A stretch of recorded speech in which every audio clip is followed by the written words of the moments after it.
I want to welcome all participants to this presentation. It's the first in what we hope will be a long series of webinars by the Applied Artificial Intelligence and Robotics Research Lab in Obafemi Awolowo University. Presenting today will be someone who is a friend of the department, and some of you know he actually finished from here. And he has not been far from the department at all in the last few years. The topic of today's discussion is something that he's very passionate about. And he has served as de facto mentor to many of the younger academics in the department for a number of years now. And I want to introduce to us Professor Philip Ogubono from the University of Wollongong in Australia. He'll be speaking on the topic, Standing on the Shoulders of Giants, Conversations I Wish I Had. So, Prof, thank you very much for giving this presentation, and over to you, sir. Thank you very much, Dr. Ayodele. I really appreciate that generous, very generous introduction. Thank you so much. As Dr. Ayodele said, this topic is something that I'm very passionate about, because it's not just only that we want to do research, we also want to know what's the most efficient way that we can do research. So when this, I had some discussions with Dr. Ayodele a few weeks ago in terms of the series of seminars that we might probably put on in the lab, and he said, well, look, one of the things that you might want to do is this idea of how should we be doing research? How do we sort of mentor the up-and-coming researchers, and possibly even I'll say mid-career researchers as well, because it's not only just young researchers that might probably need a little bit of good words to help them to sort of see their way forward in this area, but also people who are already in the mid-career and might just want to sort of maybe get some pep talk to keep them going, to keep the momentum going, to keep that light burning. So I decided that I would, it took me a while to be able to come up with this topic, but I chose it for many reasons. And as I go through this whole set of slides, you begin to see why I have chosen it. Standing on the shoulders of giants, conversations I wish I had. I'll start with the second part, and then I'll go to the first part to just sort of give you a small motivation why I did that. When I was sort of starting my own research career, I just went into it. It's not so much maybe someone said, well, hello, this is the roadmap, and this is what you have to do and all that. So I can even call myself an accidental researcher. I mean, sincerely speaking, because it's not so much as if I sat down and said, I'm going to be a researcher in that sense. But I felt the next thing to do is to go into my PhD after my bachelor's degree. After that, what do you want to do? Oh, go and sort of work in a university. And then you end up, oh, you're doing research type of thing. So, and then that's the part I wish someone had sat me down to have a conversation with me at the beginning. So that's why I say conversation I wish I had. And then this other part, standing on the shoulders of giants, is to sort of give us some kind of comfort in the sense that even this enterprise of research, it's not so much of you have to carry a huge burden on your shoulders. Of course, it is huge, but we can be clever by standing on the shoulders of giants, by borrowing their work to sort of nourish us, to give us some kind of encouragement, but most importantly, to give us a basis on which our work can stand and move forward. So without much ado, I'll probably just sort of start my talk this way by saying that I want to sort of have conversations about some giants.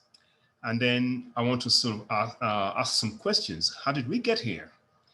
I'll then start talking about research problems in general. And I'll borrow from some giants and then have almost a kind of a conversation, so to speak, with a well-known researcher.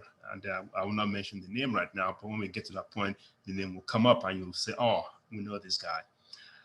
you and your research. This individual has given talks, has given advice. He's well known. He's an accomplished researcher. He won medals. And when we get to start listening to him, to have conversation with him, as it were, it would be interesting. And then advice for a young investigator. Again, I'm standing on the shoulder of giants again. I went to sort of borrow from another person and say, what did he say? Actually, there's a whole book he wrote with that title, Advice for a Young Investigator. So I tried to sort of pick some things from there and some other people who have read the book and have sort of reviewed it. I pick a few things from here and there in terms of advice, and I put that forward for us. Then I want to talk about publishing, because that's one of the things that is very important when you are on this journey of being a researcher. You need to publish. And I'll talk a little bit about why we need to publish, where we should publish, and so on and so forth. And then I will leave you with my bibliography in terms of where I have pick up all these ideas from. And in fact, really, a lot more things that I could probably have put in the bibliography, but I'll just put a little bit of that. But also inside the publishing part, or which I didn't put on my conversation, I'm going to have a conversation about getting down to basics. How do you start doing that research? And how do you know you're progressing? And I'll give also some list of areas where we can get grants to support our research as well. So let's start this way. Everyone knows about Isaac Newton. And I'm not too sure whether people know so much about Robert Hooke. I'm not too sure. But story has it that Isaac Newton and Robert Hooke were arch rivals. They were really arch rivals in those days because, interestingly, Robert Hooke happened to be the experimentalist for the Royal Academy of Science, the Royal Academy in the UK, which means he's the one given the charge to put into practice some of the things that the researchers have brought forward to the academy to look at. So he performed experiments and so on. But in his own right, he is a very accomplished researcher as well.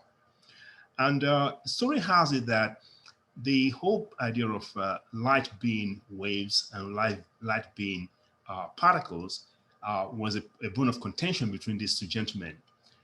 We know very well that Sir Isaac Newton, he sort of proposed the idea of light being particles. And the other side of it is that being a wave was proposed by Robert Hooke. And they argued a lot. And it turned out that the argument was so, how to say, vitriol in a way, I should say, that to the point where Isaac Newton said, look, let's take this in away from the open forum and discuss this by writing to each other. And in one of those communications, apparently, Isaac Newton has said, if I have been able to see further, it's because I have been standing on the shoulders of giants.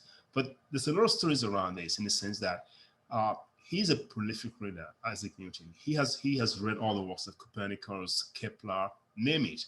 Those were the people that really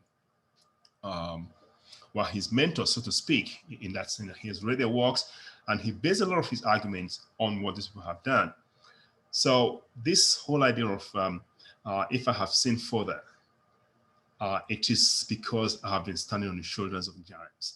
And I thought that's, I mean, for someone like Isaac Newton to say such a thing, and we know how much he contributed to science. I mean, in terms of Newtonian mechanics, and when we talk about calculus, all of this were due to this gentleman and all the work he did in terms of optics as well, the telescope, microscope, and so on and so forth. So for him to say this, I asked the question: who are we, so to speak, mere mortals, to now say we're not going to stand on the shoulders of other people?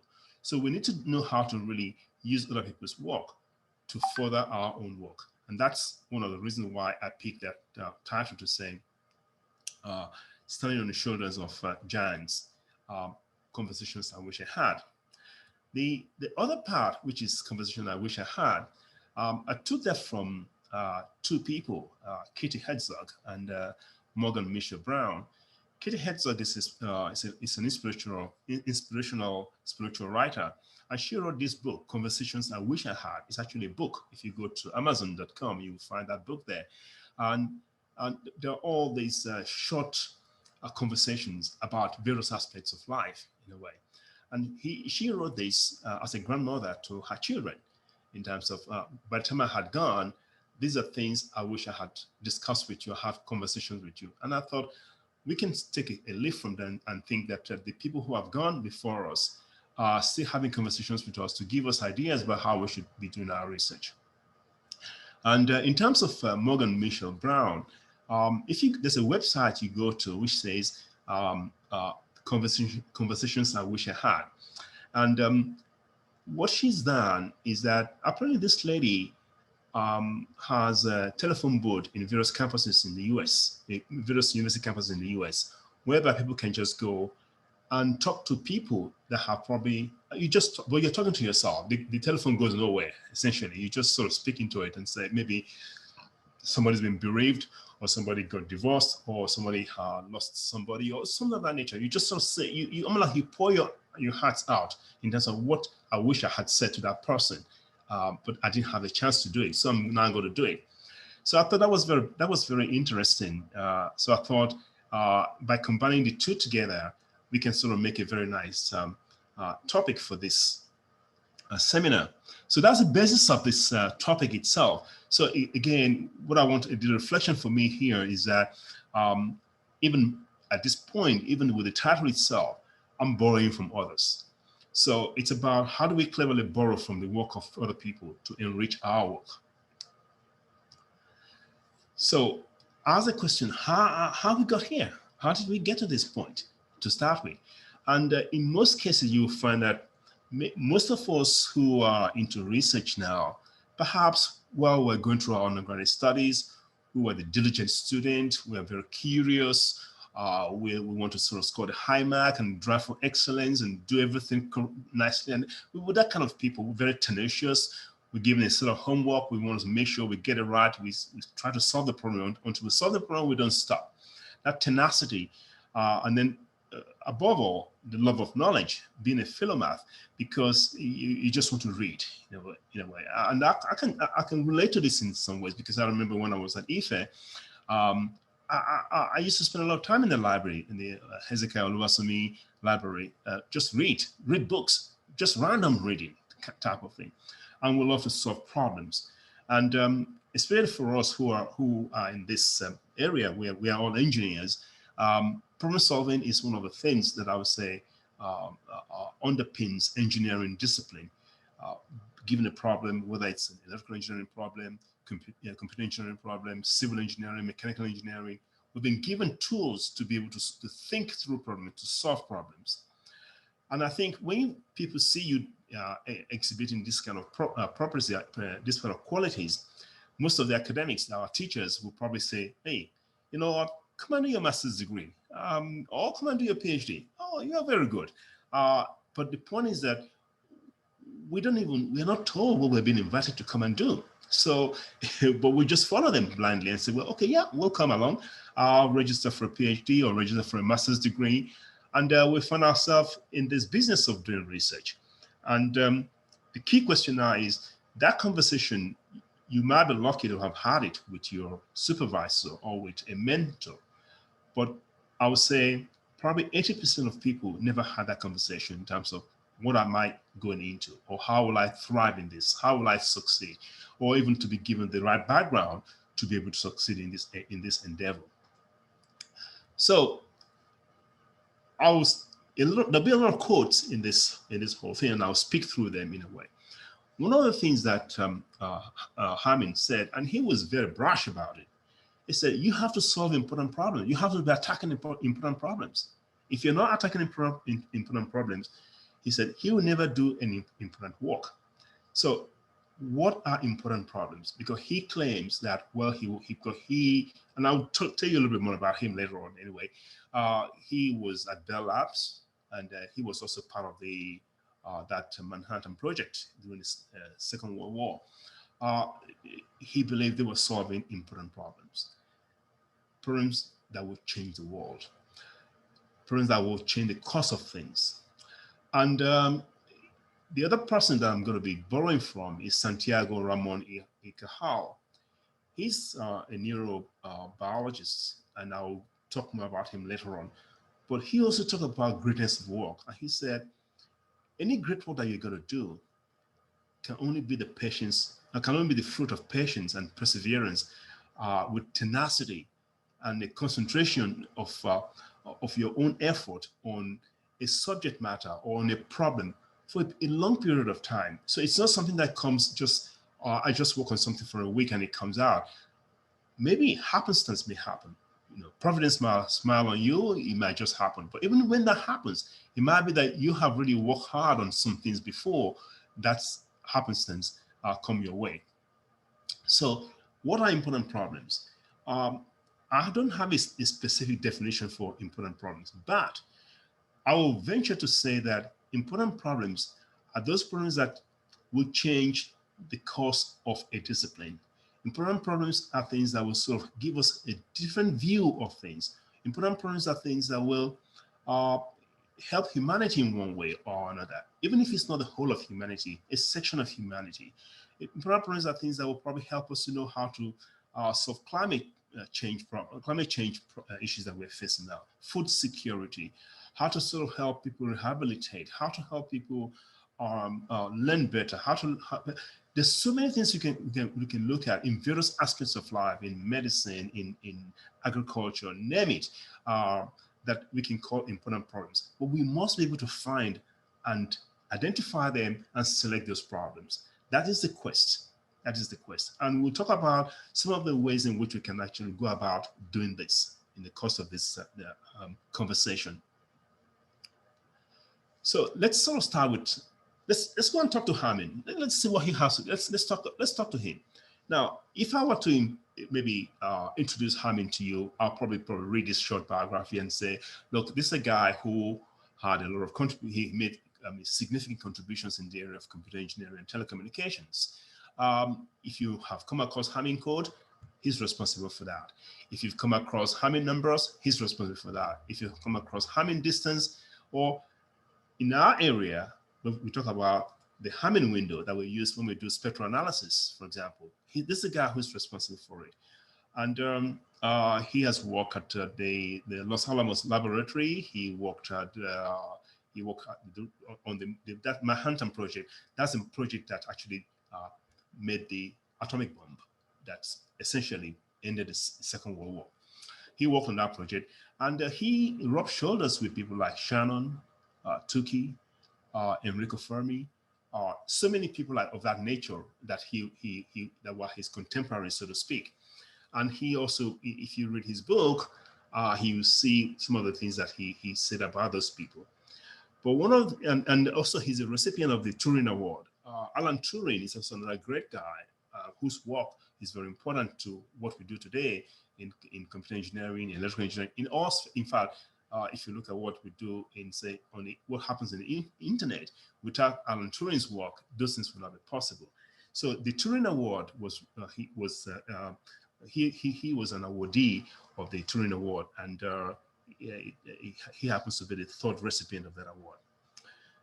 When he retired, he then decided to go around giving talks everywhere, and actually he went to teach at the Naval Postgraduate College in Monterey in the US. So one of the famous lectures he gave was "You and Your Research," and that you can find that all over the internet in a way. And in fact, I can give you a copy of it when we finish this stuff. So that's Hamming. And now he gave a series of advice on how you should really, how you can sort of go about doing good research and significant research. And a group of people, I think actually when you sort of think about how to do research, engineers are very bad at telling people how to do research. We're very bad at mentoring, sincerely speaking, because a lot of the work I have found that talks about telling people how to do research or mentoring them how to do research or giving advice how to do research, apart from the works that people like Hamming had written, I found them in biological journals like PLOS Computational Biology and so on and so forth. For example, this Aaron Cullen, Aaron and Bourne paper is from the computational biology plus, I think plus one computational biology. So they sort of try to synthesize what he has said. So I pick a little bit from that and also from Hamin's work himself. So the first thing he said was drop modesty. If you want to do research, you have to be brave. You have to say to yourself things like, I would like to conduct first-class research. So you need to put yourself out there and say, I want to reach for the stars, for example. And rather than say, oh, look, I'll just do something simple here in my little corner. No, you are responsible for your own vision. You have to set a great vision. And when he said this, I reflected upon it and I said to myself, how do we translate this for a young researcher? Now, say for example, somebody wants to come to your door to say, I want to do research with you, or you point at someone and say, I think you can be good for research. And you appoint a topic and you say, this is your topic. The way I understand this idea of drop modesty is that once I'm given a topic, I should then say to myself, I would like to do first-class work on this, what I've been given. I want to sort of do a great job. So that means, excuse me, which means you become responsible for your own vision. You set a great vision to be able to take that piece of work that you've been given, or that problem, to see, for all that it's worth, why is it important? What is the key issue here that I can really bring out and do first-class work? You might probably even go to the point of saying, I would drop modesty. I want to be famous. I want to do something that no one has done before. Now, you might say, well, that's a long shot. It's not a long shot. It's a starting point. But people say, reach for the stars. If you don't catch the stars, you probably sort of catch the moon on your way down. So that's a kind of way of looking at, say, drop modesty. Say to yourself, I would like to do first-class work. That's the beginning, to set a very high standard for yourself in terms of what you really want to achieve. Now, the key point is, a lot of people will say, okay, well, when you say this, well, look, this is just luck. You may be lucky you get a good result, but look, I'll just do what I need to do anyway. But we forget one thing, and that is the fact that what we call luck is actually opportunity meeting preparation. So we need to prepare our minds somehow before we can think about being lucky in research. If we're not prepared, opportunity will come and go past us. We will not even recognize it at all. So essentially what we're saying here is that preparation is key. And Santiago Ramon y Cajal, he has a lot to say about that. Later on, I'll touch upon what he said in terms of how do we prepare ourselves? What does that really mean to prepare ourselves? But in terms of opportunity is always there, always coming around the corner. And because we're not prepared, it slips through our fingers. So in a way, like a pastor said, a lead pastor, the guy who did pasteurization, luck favors the prepared mind. So in fact, I said to a lot of colleagues when they say, oh, something happens, oh, Philip, you're lucky. I said, no, guys, no, I'm not lucky. I prepared and the opportunity came, I just grab it. So if that's what you mean by luck, then I'll grab it. If not, no, luck doesn't just come. It's because we are prepared and the opportunity comes past us and we're able to sort of take advantage of that opportunity. That's when we say we are lucky. So we need to prepare our mind. That's what Hamin had to say. Now, the other point is this: we always think, "Oh, look, I'm clever." Oh, and I can say that majority of people who are in research, they probably will be in the top 10%, or in some cases maybe the top 5% of their cohort when they were going through university or through college, whichever one to call it. So, but brains are not enough. You also need courage. The courage comes in the sense that you need to believe in yourself.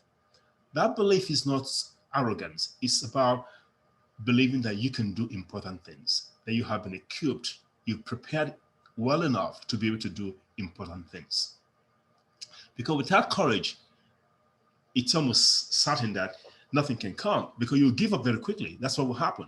And I can relate to that myself, where I have thought about some things, and because I didn't have the courage to pursue it, and perhaps 2 years, 3 years later, I read a paper and I said, oh my goodness, that was the idea I was trying to sort of put forward that time. And I said, well, Philip, why didn't you pursue it? Lack of courage. Lack of courage. Yes, you may have the brains to come up with the idea, but you still need the courage to execute it. So that means we must think courageously and we must execute with conviction. We must think courageously and execute with conviction. I think this is very important. When I read that, I thought, wow, that's something nice to sort of think about. That you think in a courageous way, you don't limit yourself at all. And Ramon Cajal also said something about not limiting ourselves later on. In fact, what I found when I was sort of preparing this sort of slide was that it seems to me that all these big people, they're almost saying the same thing in different ways. But it's nice to see the context in which they say it, and let's sort of deliberate upon it when we get to that point. So we need to think courageously. And once we have done that, let's sort of execute with conviction. Conviction in the sense that we believe in ourselves. We have the courage to think, yes, what I thought is right. But there's a caveat to it as well. The caveat being that we should not be foolhardy and say, well, because I'm brilliant, what I say is always true. We need to be ready to sort of know that there's a chance that what I'm doing is not correct. And we'll have reason to talk about that a little bit more during this sort of discussion. Now, the other point we also come up with, which is and I'm saying this not because I want to put a caveat around this particular rule 4, make the best of your working conditions, because we know there's a lot of inequity in terms of infrastructure opportunities around the globe. People who work in, say, for example, in Australia, where I work now, we must say they have better opportunities, better working conditions than people work in Africa, for example. But what Hammond is saying, and in fact, if you read his book, because he wrote a book that talks about learning to learn, how to do science and engineering, learning to learn. That's another book that he wrote, and I will encourage you to find it to read it. He said something along the lines of when he was at Bell Labs, and that they gave them some huge computers to work with, and it turns out that those computers end up being impediment to their progress because they spend a lot of time trying to actually repair the computers, because computers are very new in those days. So they have to program them. If they go faulty, find the fault, and so on and so forth. He said that he told them when he was the head of a department. So he said, guys, take these computers away. I don't want it. I just leave my guys alone. Let's just solve our problem. And he said they made more progress when the computers were taken away than before then. Now, I'm not too sure whether you would say that nowadays when we know that you need GPUs to solve certain problems, for example. But having said that, the moral of this rule is simple, that we can stay there and blame the tools we have ad infinitum. And even for me here, I say to myself, oh, I wish I had this. I wish I had that. Of course, we always wish we had more. But we can aim to solve the problems that we have, that we can solve. We can say, given what I've got, what kind of problem can I solve? And what important problem can I nibble at to get some kind of solution? Now, the key issue is the following. Even when you have a very constrained environment where you can work, where you're working, don't forget one thing. The world has been made a smaller place with the internet. You can extend your working conditions through collaboration. And that is not because you are some hot shot. There are always people around the world looking for collaborators. You might read a paper, you might put something together and contact somebody in other side of the world and say, look, I'm working on blah, blah, blah. Can we work together? I read your paper, this is what and before you know what's happening, of course, there's a nuance to how you can sort of set up that kind of collaboration. I won't have opportunity to talk about that today, but it's something for another discussion on how to set up collaborations. But by extending your work conditions through collaboration, you can make the best of your working conditions. In other words, you change your working conditions from being small to being big, because what have you done? You've sort of tried to sort of send out your tentacles and reach out to other people around the world who can be your collaborators or mentors or partners in research. So that's another thing that having said, then this is the point here. He said, work hard and effectively. And in fact, what I've tried to do here is to say the things that he said, and I don't want to sort of miss it, is this point when he said, I put them in different color. Knowledge and productivity are like compound interests. Now, as we all know, compound interest is one of, especially, say for example, if you borrow money from the bank and it's on compound interest, you know what that means. The interest calculated on a daily basis, if not paid, is actually the principal, and that becomes the new principal, and your debt just keeps on growing. So imagine the same way for knowledge. The more you know, the more you add to your knowledge, the easier it becomes for you to acquire new knowledge, because your base becomes big and you are able to very rapidly understand new concepts, very rapidly able to sort of find relationships between concepts. And that in itself is a kind of compounding type of formula whereby you become extremely knowledgeable about things. You have got things you can use to think through problems, to formulate problems, to solve problems. And he also went on to say that every hour of thinking will eventually result in greater productivity over a lifetime. In other words, we should spend more time to also think about problems. I find that we probably spend a lot of time reading. We should read, but he also said, think a lot. Think about problems. We just say, okay, I have enough knowledge now. I put enough in quotes because nobody has enough knowledge. But given what I have now, how can I formulate this problem as a first approximation? Give it a stab, do something about it. And you'll be surprised that if you apply that hard work in that kind of sensible way, result will come. Result will come.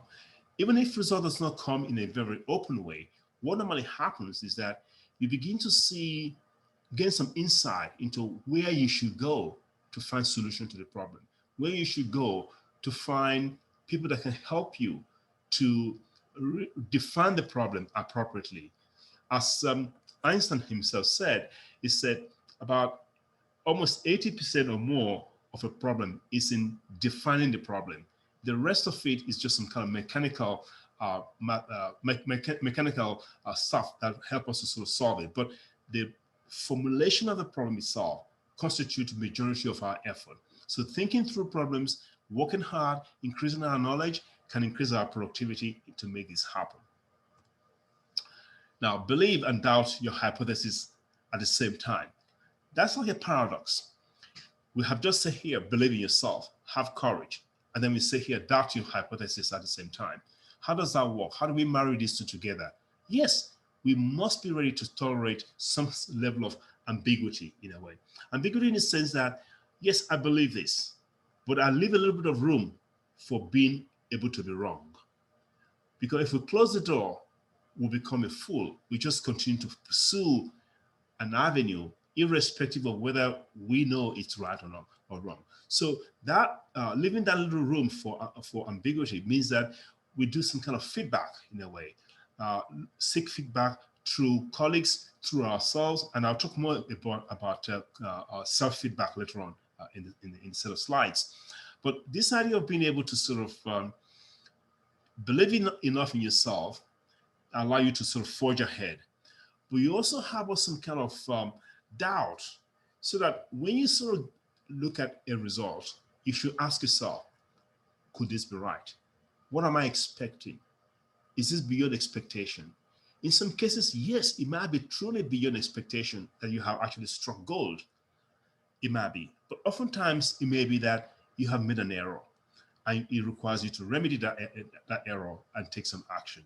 So that is what this rule is saying, that we need to sort of believe enough, have the courage to move forward and do our research. But at the same time, when the results start coming up, we should be ready to be able to evaluate it on a very objective level and be able to say, is it right? Is it wrong? And if it is not right, or we have any reason to doubt it, we should be able to sort of say, look, what should we do to sort of correct this? And oftentimes you find that when you work in a team, it makes it much easier because you can check result against each other. You can check your result. Your partner or your research collaborator can check your result, and you can check their result as well. It can work both ways. Now, this is very important. He said, you have to ask yourself, like we said, I want to do something great. Now, the key question is this: for you to do something great, you have to be working on something important in your field. Then you ask yourself, what are the important problems in my field? And this is where reading becomes very important. This is where communication with other people becomes very important. That if we do not, you don't know what you don't know. Let me put it that way. You do not know what you don't know. So by talking to other people, by reading, you begin to sort of increase the sphere of what you know. But at the end of the day, there'll still be things you don't know. So that idea of what are the important problems in my field, oftentimes you see things like the grand challenges being published, grand challenges in electrical engineering, grand challenges in computer science, grand challenges in biology. There are bodies of people that publish this from time to time. And you can look at them, and from there you can sort of gain insight into what are the key issues in your own field. It's very important. And he also mentioned something very important. He said we should sort of set aside time, which he called great thoughts time, where you ask big questions, you ponder over great questions. I had opportunity once. I was in Boston, and I was having lunch with someone that I respect a lot, Professor Akiwande, and we're just having chat, and we're talking about problems. And he said, in fact, he posed this problem. He said, when people are in a kind of maybe in an emergency situation, they have to maybe airlift them from that maybe wreck. Maybe there's an earthquake somewhere, or there's some kind of, maybe someone had fallen somewhere. Some rescue team is dispatched here to pick them up and take them to the hospital. And it's okay, look, let's do an MRI to see what's actually going on in the body, whether something has happened, whatever. Now, then he said, wouldn't it be nice to have an MRI machine that you take with, that you can take with you? And we started thinking about it over lunch. And he said, I said, well, Prof, this would be very nice to do.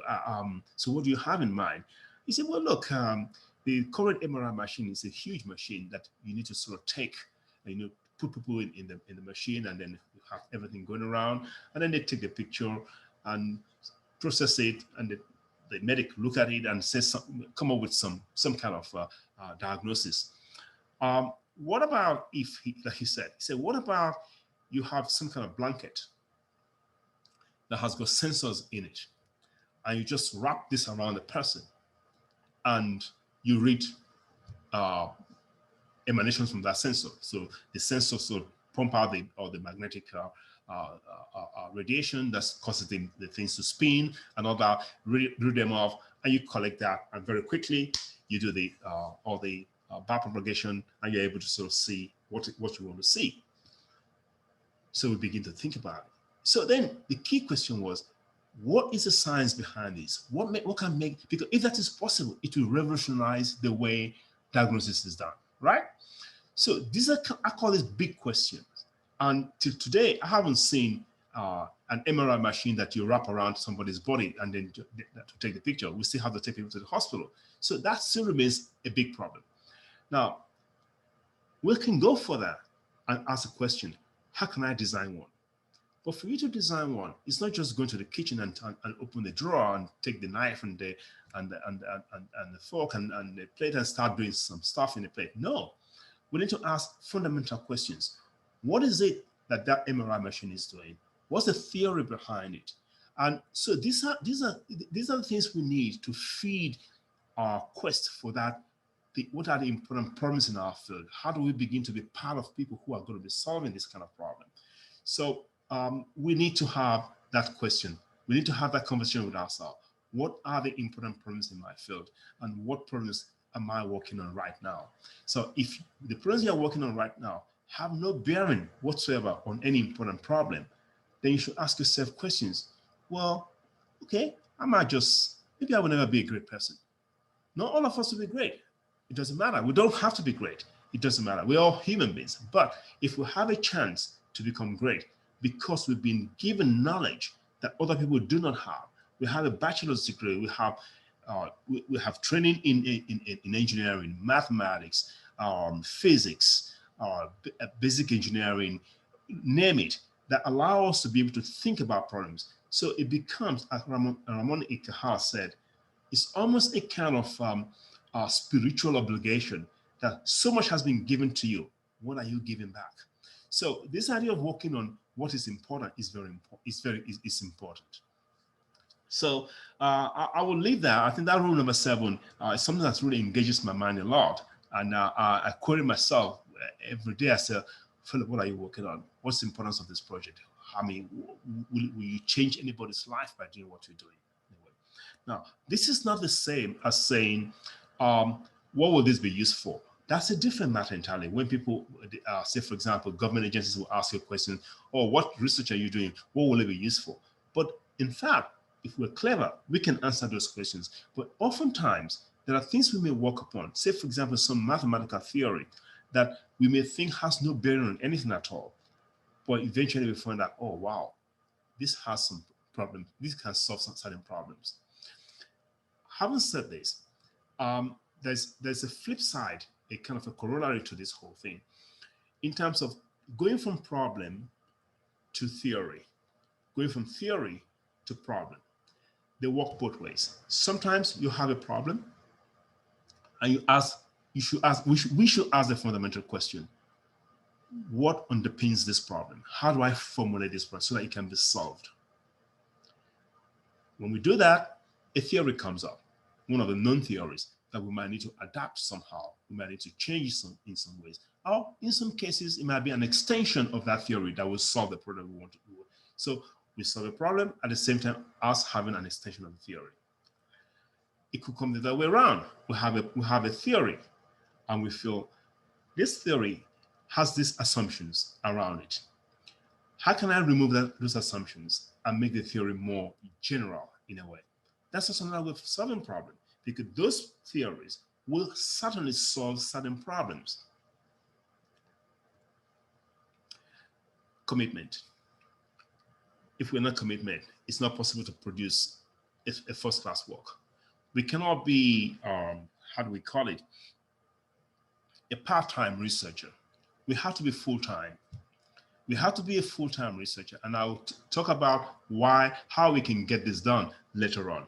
Okay, we need to be full-time researchers, and that has a lot of implications for the kind of results we can get. If we do things half-heartedly, it's unlikely that we'll produce first-class work. However, if we put our mind into it, fully put our mind into it, it's most likely we will do a fantastic job. And what Hammond said here is very important. He looks at commitment as something like day and night, you are thinking about the problem. Day and night, you're thinking about the problem. Now, perhaps not all of us will have the luxury to sort of keep the problem in our mind all the time. But indeed, we can, because once you sort of think about a problem long enough, the psychologists will tell you that the problem becomes passed into our subconscious in a way. And the subconscious begins to continue to solve that problem. And if you give it sufficient time, like Hamid said, you wake up in the morning and you find that you have an answer. Some thoughts cross your mind about how to solve that problem. So commitment is very important. I like this part. It said, leave your door open. It's a kind of double-edged sword. Leaving your door open means everybody passes through your office and come and disturb you, and you don't get any work done. But if you do it cleverly enough, you find that it could be one of the most productive way of running your research. Because the way he put it was very funny. He said, if you close the door, you're productive in the short term because you get a lot of work done. You just work hard. But you also miss the opportunity to get to know what's happening around through meaningful discussions with your peers in the field. So this idea of leaving the door open, I would like to sort of take it as a kind of a metaphor, but let's start to unpack it and see what can it mean. It can mean things like leave enough time to read journals, leave enough time to have lunch with a colleague, leave enough time to go and attend a seminar, probably not even in your own area, to just broaden your own view about what's happening. So you know what problems they're solving. A graduate student is giving a talk. Oh, it's not in my area, I'm not going to attend. No, go there and just sit down and listen to them. You might be able to get some inspiration from that. So the idea is that you want to cultivate people that you can hold stimulating discussions with in your field and surrounding. You know, because oftentimes, and we'll talk about that later on, the skills you need to solve a problem might be something you gain from some other field, not too related to that particular field, but tangentially related somehow. So having said, there's a pretty good correlation between those who work with the doors open and those who ultimately do important things.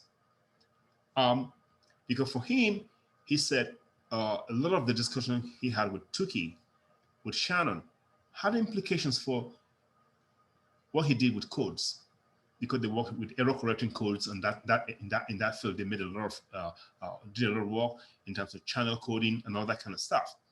But those are the things that he cherished. The discussions he had with people like Shannon, people like Tuki, and so on and so forth at Bellata of that time. So he said there's a pretty good correlation between those who work with their doors open and those who ultimately do important things. But I'm saying here, leaving the door open in a literal sense could be useful. But let's go beyond that and say leaving the door open means making so opening your mind to the point where you can sort of talk to people in your field about what they're working on, what you're working on, giving talks, give seminars about your work, let them criticize you so you can see other ways of looking at the same problem. Talk to other people who are working in similar areas or related areas as well.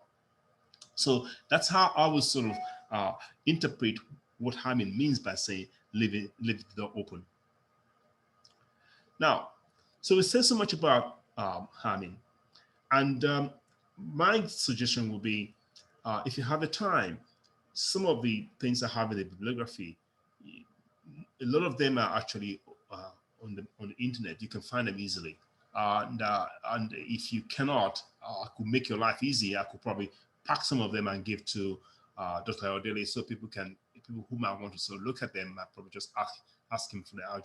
You can just have a read yourself, and you'll be surprised how much you can pick up from this. But the story of Santiago Ramon y Cajal is very interesting. Apparently, this is a guy who essentially started his career not really wanting to do medicine in a way, but he found himself working in a butcher's shop, and he cut stuff, and he was very good. In a barber's shop, in a barber's shop, and he was very good with because they use the razor then to do the shaving, cut the hair, and all that kind of stuff in a way. So he was very good at that. He developed a very good dexterity with his hands, extremely good. So when he went to apparently then he went to medical school, and when he was at medical school, he was able to translate that dexterity of the hands. When they were doing cadaver, they do pathology, all the slices that they do. They say he was so good at preparing slices that he was able to see things that others couldn't see. In fact, this guy is credited with what we know now about the brain, because they did a lot of brain slices that revealed the way the neurons were organized, and so on and so forth. So he's actually credited to be the father of modern anatomy and neurobiology. And a lot of the things that we know about the concept of how the brain works today is due to this guy, Santiago Ramon y Cajal. And what led to what he did? He wrote a book, Advice for a Young Scientist, because he was living in Spain in the 19th century, which at that time was really far removed from the center of knowledge in Europe, because most of the things were happening in England, some things were happening in the US, and so on and so forth. So, but he was just somewhere like almost like a provincial scientist in Spain. So essentially, the book that he wrote, Advice for Young Scientists, well, yes, everybody can actually read it and gain something for it. But he wrote it from the point of view of someone who is in a kind of a situation where you must say uh, courage might be low because you're not really at the center of everything. It's like saying, well, look, I'm here somewhere down under in Australia. Everything is happening in MIT. I'm so far away from those guys. I don't know what's going on. What can I do? I want to give up. Kind of type of thing in a way. But we shouldn't give up because Santiago gave some advice that are very useful to help us through when we find ourselves in that kind of situation. So he started by saying, the only thing in your power is your preparation. The only thing in your power is your preparation. Wherever you find yourself. And you remember we said luck is equal to preparation plus opportunity. So here comes. How do we prepare? And according to Ramon Ikahal, um, preparation means that you become adept at the body of knowledge and techniques known to be relevant for your field. Say, for example, you work in the area of machine learning. We know very well that we need to be good in linear algebra. We need to be good in probability and statistics. We need to be good in optimization techniques. So we should keep the momentum going, trying to sort of equip ourselves with all the tools we need to be able to sort of tackle problems in this area, so to prepare ourselves. So when new techniques come, when new discovery comes, we find that we are ready to be able to take advantage of it because we understand how it works, we understand the mechanics. Because there are no logical rules for discovery. There's no recipe that you can say, open and say, how do I discover something new? A, B, C, D. No. As we said, it's luck. But luck means preparation plus opportunity. Opportunities will always come. Someone walked towards you into your door and said, we've been trying to solve a problem of blah, blah, blah, blah. And you go, wow, okay, let me try to formulate that problem. I can use this theory, this type of thing to formulate it and make it become solvable in a way. So when you're prepared, it means that when the opportunities come, and most oftentimes they might come in at unexpected times, or when a new technological breakthrough comes, you are in the best position to grasp its significance and use it appropriately. So that's where he says this part is in your power. In terms of the opportunities, they're not in your power. They just come randomly. And when I say they come randomly, there will be some that you can take advantage of when you're prepared. There's some that even when you're prepared, you're not prepared enough to be able to take advantage of them. They slip through your fingers. That's fine. But when you're prepared, the chances are you'll be able to sort of take advantage of an opportunity that is coming past. So the only thing in your power is preparation. So prepare well. Prepare well. Then it says, be suspicious of brilliance. What does this mean? How do I become suspicious of brilliance? So brilliance in itself, we can define it and say, when you're able to sort of master skills and knowledge known to be important in the area, you say you're brilliant. That's when you say, again, it goes back to preparation. So during a period of preparation, it's not a period, it's an extended period because it's a lifelong enterprise of preparing yourself. You cannot stop because there are always new things to learn, always new things to learn.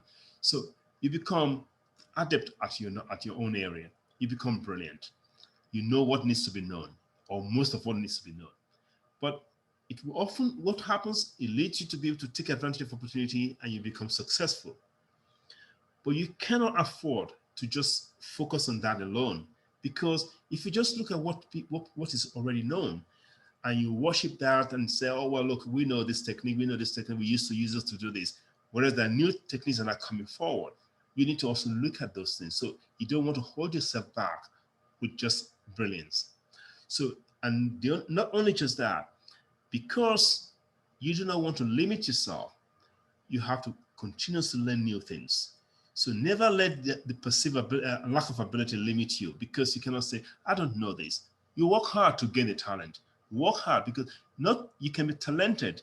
We say, even if you're talented naturally, with time, without nurturing that talent, it becomes stale. So you need to work hard at your talent. And if you do not have sufficient talent, working hard can actually become a substitute for being talented.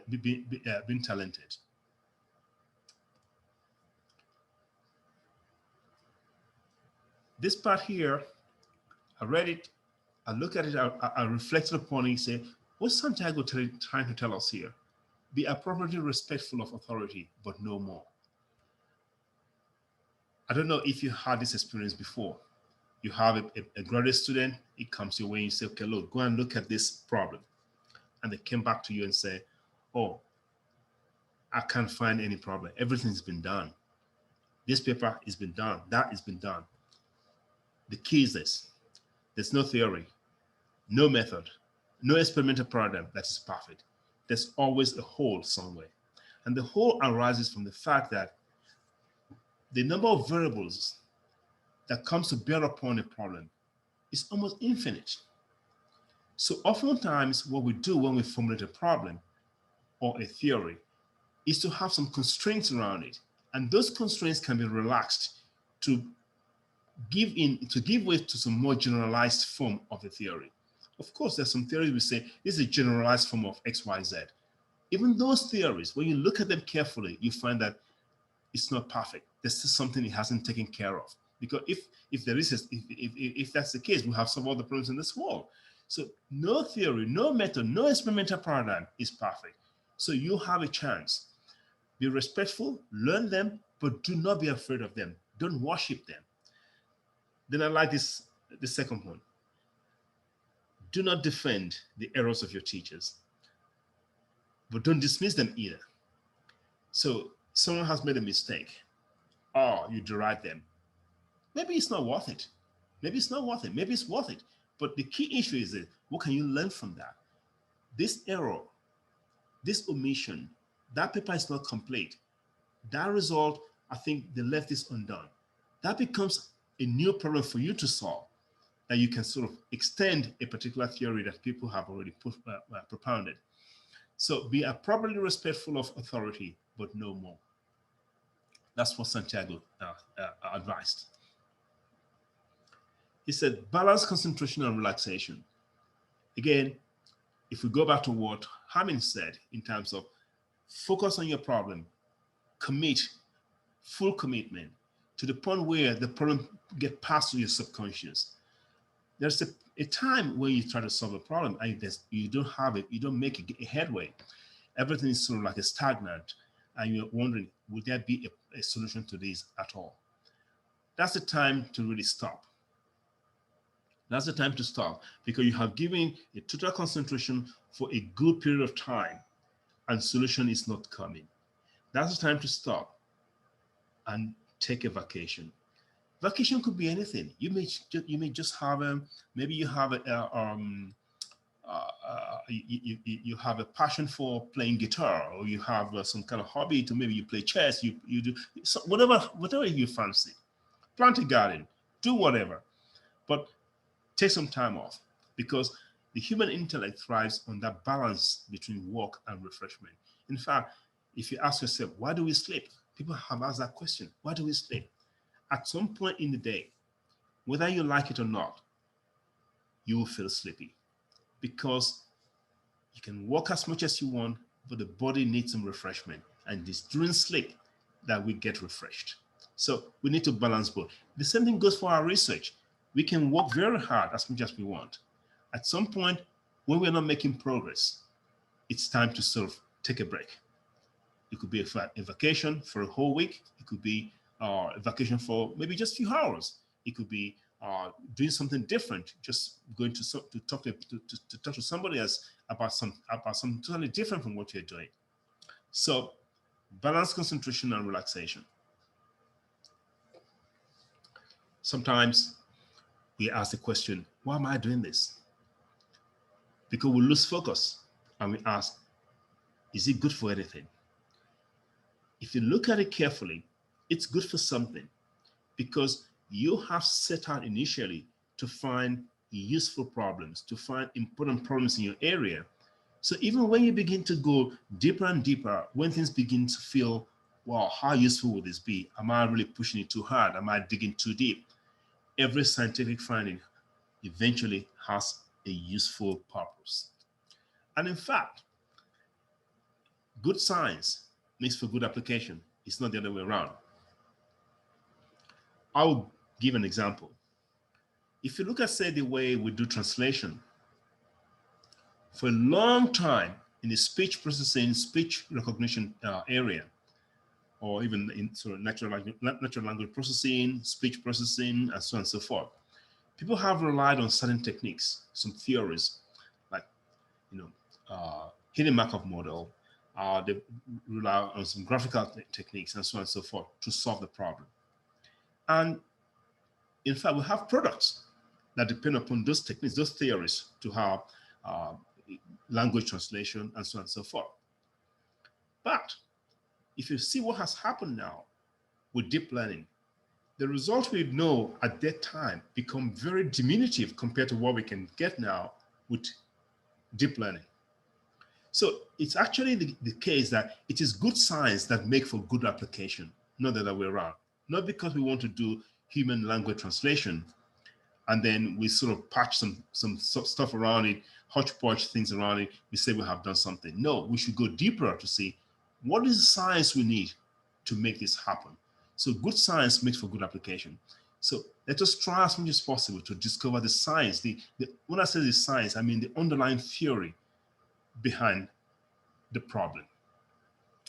And in fact, if we try to say we're not going to sort of, if we don't understand the science very well, or how it's going to be used at this point in time, we will not pursue it. So things like, say, X-ray, photography, batteries, and so many other applications that we find today, people will never have them, because by the time when they were doing the fundamental science that underlie those problems, they did not think about this application at that time. So don't worry, don't get hung up on, oh, what's it good for? Or am I just wasting my time? Because all good scientific findings are useful eventually. There's another part here where uh, Ramon, because in his time, I would imagine that uh, there are things like you should do this kind of research, you should do that kind of research. But if you do not have that motivation to do that research, or if you don't feel it's important enough for you, but just because someone has promised to give you some grant to do it, be careful. And what he says here is simple. Say, when access to money, tools, or space will come at the cost of your autonomy, your freedom of thinking, choose autonomy over that. Because in the end, that ability to think without being fettered trumps, in most cases, that access to money and all that kind of. Because I've seen, even here in my university here, I've seen people that have got a lab full of equipment, full of everything, because someone has donated some things to them, and nothing has come out of it because they've been told you must do this kind of research. This is what we pay you to. We pay you to do this X, Y, Z, and the motivation is not there. The ideas are not coming. Whereas if it had been motivated by themselves, um, perhaps it's much easier for them to carry that research to fruition. So successful science can be pursued on any scale. And we mentioned this before, that solve the problem that you can with the tools you have at the current moment. Because at that point in time, you have freedom of thought, and you can sort of think deeply about the problem, and you become very resourceful in coming up with solutions. And I would say, oftentimes, the solution you come up with will be a grand solution. So this is Ramon A. Cajal, and the famous book, has been translated into English. And I encourage you, if you can find it, look for it and take advantage of this book. It's a good book to have. Now, we've talked about various things that will sort of spur you on, advice, how to organize yourself, how to think about your research, how to move yourself forward, the things to do, and so on and so forth.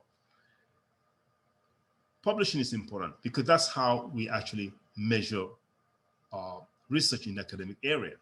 apart from your research being taken up by some company that will sort of commercialize it and do something with it. Beyond that, we ask, what have you done? Did you talk about it to anybody? Now, I was looking at that book by Ramon Cajal, and something struck me on the page there. He said there was a guy who was a kind of a librarian in a Washington library in the US. And he was sort of giving advice to writers, to academics who are writing or researchers who are writing. And he said, make sure you have something to say. Say it. Stop once it is said. Then you give the article a suitable title and order of presentation, and your job is done. Which means if you have nothing to say, don't say it.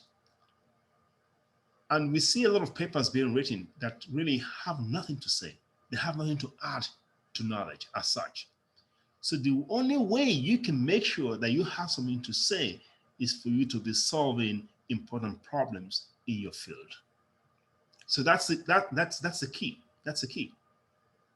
And Ramon Cajal also went further to say that he pointed at the importance of a careful literature review that will help us to be able to uncover what has been done before and to ensure that the ideas that we are putting forward, what we are thinking about to do, or what we have already done, if we haven't done the literature review carefully, that it is original, and that we want to make sure that we also guard against a premature publication of our results, of our observational results.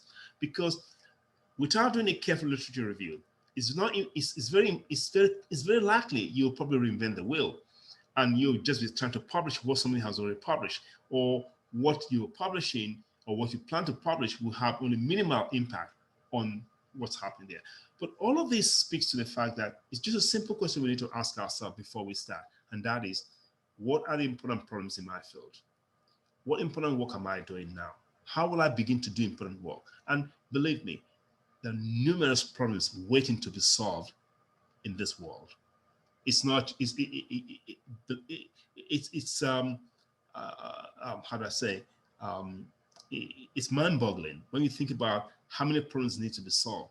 And a lot of us, we just join the bandwagon and we just, oh, everybody's doing this, let me do it as well. But we need to stay back a little bit, and you'll be surprised, you'll be handsomely rewarded. So in a way, I try to sort of write down some questions that should come to our mind all the time. What's my research question? What am I trying to do? And we need to be flexible enough to say, does it require reshaping? I've been thinking about this problem using this theory to think about it. Does it admit of a new way of thinking about it?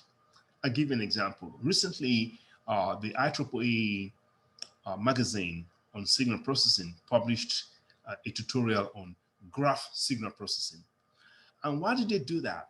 They did that because they wanted to give a tutorial and open the eyes of researchers to another tools that we can use to think about problems.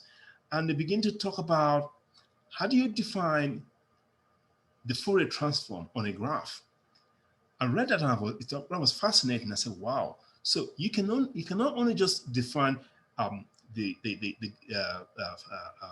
Fourier transform that we all know about on a real line. You can actually define it on a graph. The Fourier transform can be defined on a sphere. It can be defined on, so depending upon the way we phrase the problem, we can find new tools to tackle it. And it might be that we're able to find a richer description of the problem that will make the solution easier for us. So you should ask the question, does my question, the research question I'm trying to pursue, does it require reshaping?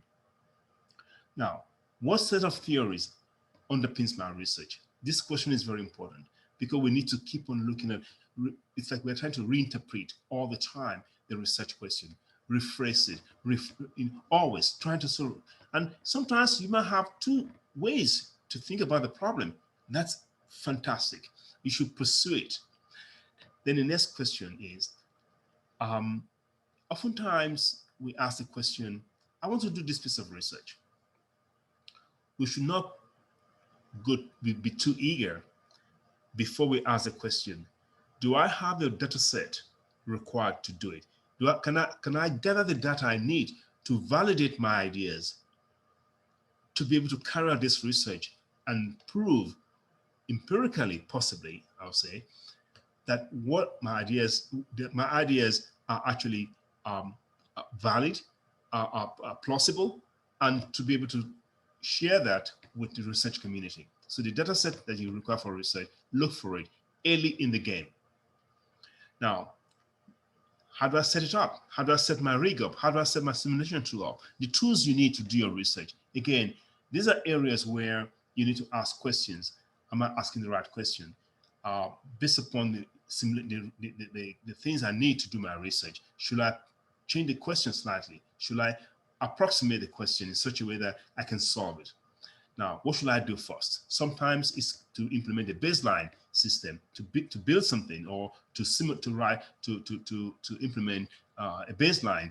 It could be in code, it could be in hardware. Then you're going to do a comparative analysis with to be able to prove to yourself that indeed you have improved things. How do you evaluate your result?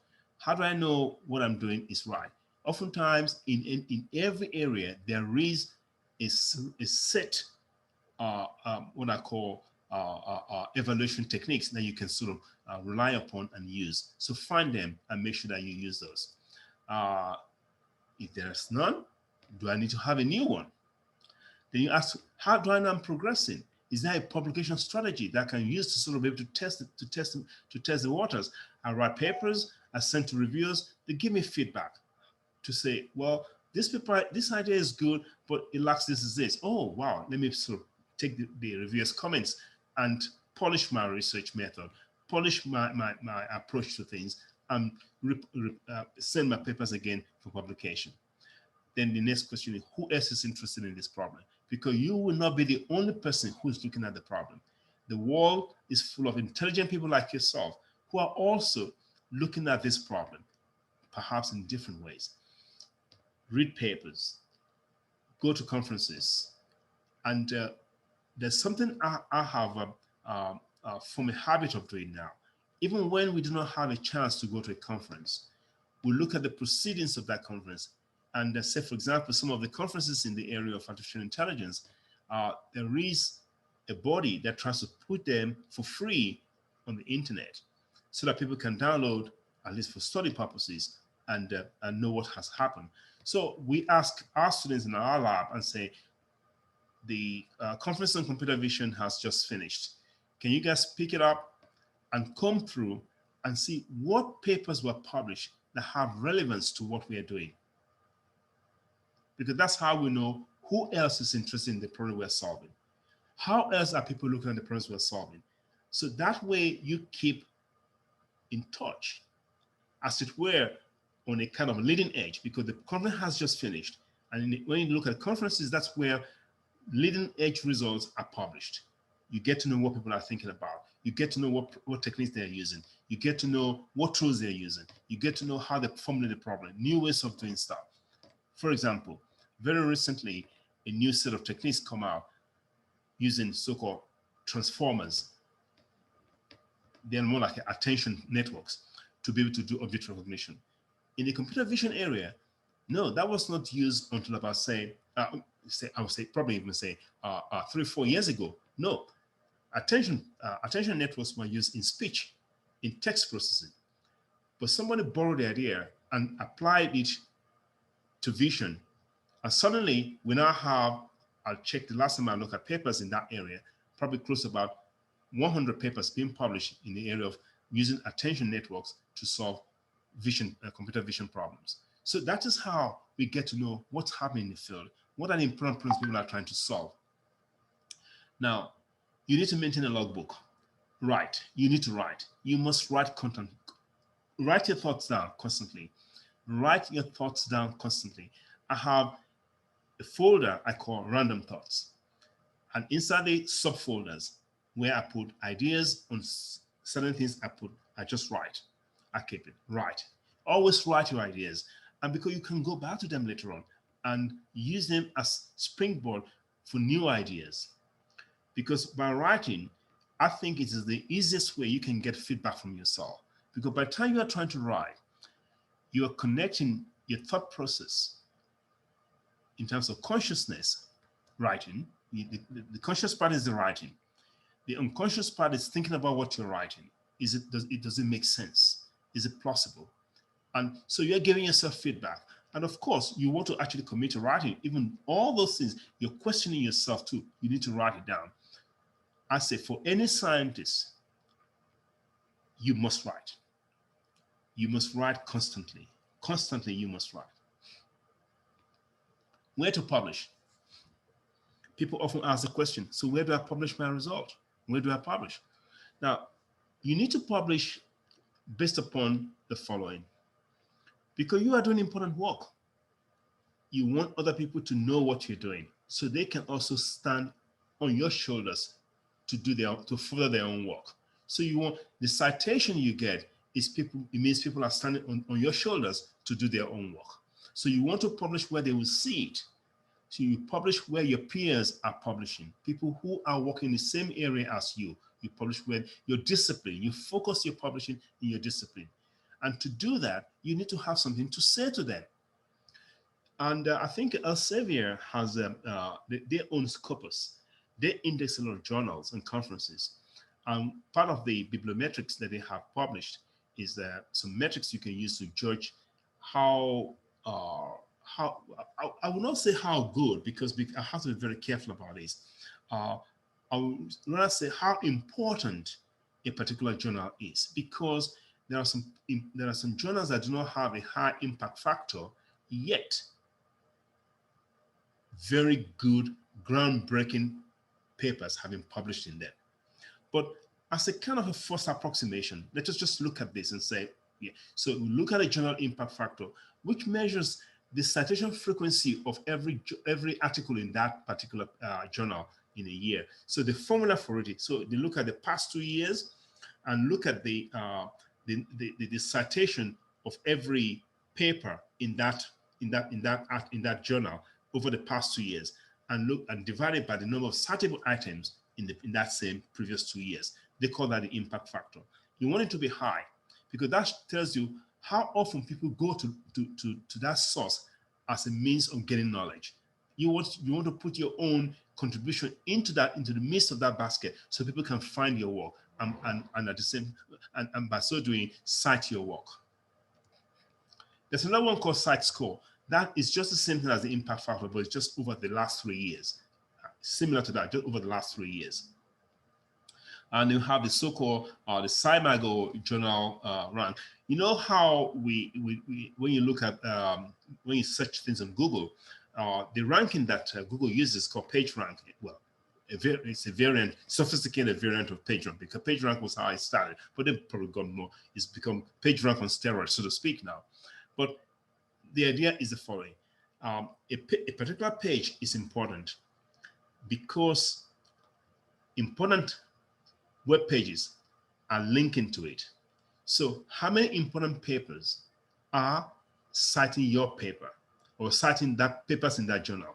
That is the so-called SciMago journal rank. So you look at that too, you want it to be high, that this is a paper that important papers cite, or journal, this particular journal is a journal that when people want to write important papers or big thinkers, when they want to cite papers, they cite papers from this journal. Then we have the SNP, that's also good. Journal citation count per paper over citation potential in the subject field. In fact, what this one does is that it tries to sort of do a kind of normalization for, because different fields have got different ways of citation. Say, for example, if you're in the area of, say, biochemistry, for example, you find that people cite papers very frequently because the rate at which things are published in that area, the rate at which research is done is very fast, very rapid, and the citation potential in that field is very high. So this SNP tries to sort of correct for that. So you can look at this one as well. Now I've tried to sort of list some top AI and robotics conferences that we can use to think through things. So we have got a list of this one. And when I say conferences, These are conferences that you will not go wrong if you get your paper into them. In fact, I would say if you get your paper accepted in the ICML, you should have a coffee and celebrate it. Or say CVPR, or say, for example, ICCV or ICASP, for example. And all of this require you to do work that is important. So I'm of the opinion that what we are on about at IFE is about doing important work. And the way to do that is to ask a question. What are the key problems in our area? Once we answer that question, we can easily, appropriately find problems to solve. These are conferences, but we also have journals. Things like, say, PAMI, IEEE Transactions on Pattern Analysis and Machine Intelligence, things like IJCV, International Journal of Computer Vision, Neural Networks, Journal of Machine Learning Research, and so on and so forth. In fact, let us just talk about we mere mortals. I'm not talking about the Ramon Ikahau or talking about Richard Hamming. Let's talk about us, that we are just mere mortals. We want to do good research. If in our career we can have publications in PAMI, if you can aim to have publications in IJCV or say IEEE translation of neural networks, for example, we have done well, because I have looked around. Not many people have got papers or their work published in these venues. So that will be what we're going to aim for. And we will work together to support each other, to mentor each other, to be able to achieve this kind of publication in these outlets. Now, one important part that I need to sort of talk about before I finish this talk is funding bodies. And why do we need funding? People always say, look, I can just do my research. Of course, you can do your research.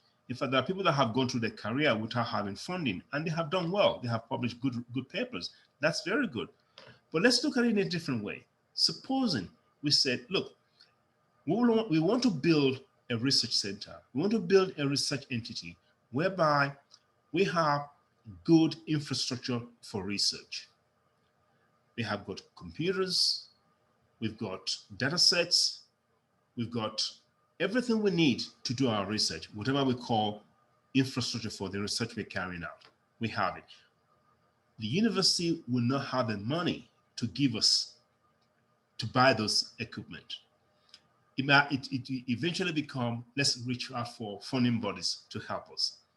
So we need to look for funding bodies. And what I've done here is to put, I know that we have TED Fund in Nigeria.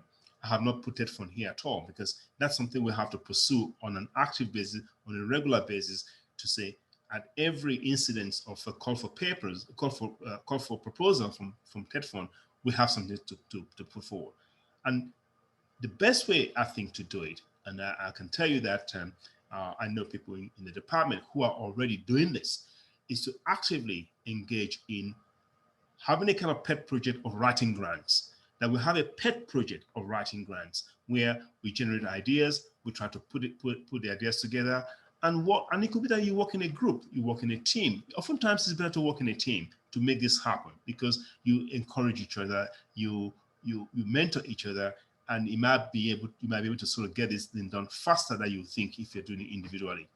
And for people that feel that, oh, look, I want to do it by myself, I don't want to work with anybody, it's also good. But I think these days and age, collaborative research is the norm. Doing things by yourself alone may not get you, not only it may not get you far, but it may actually be at your own discredit, because it means you cannot work with other people. But working with other people does not mean that you cannot publish on your own. You can work on things together and publish together, publish it alone. You can still have your own pet project. But I will encourage us to form groups, to work in a team. So the other thing that the research fund serves to do is to develop personnel. When I say personnel, in many parts of the world, and Nigeria will not be an exemption, a lot of research is done by postdocs, PhD students, MSc researchers. And if we can get them scholarship through funding, we make their life easy. In fact, there was something that Hammond said that I removed from my slide. He talked about the age that we should be doing research.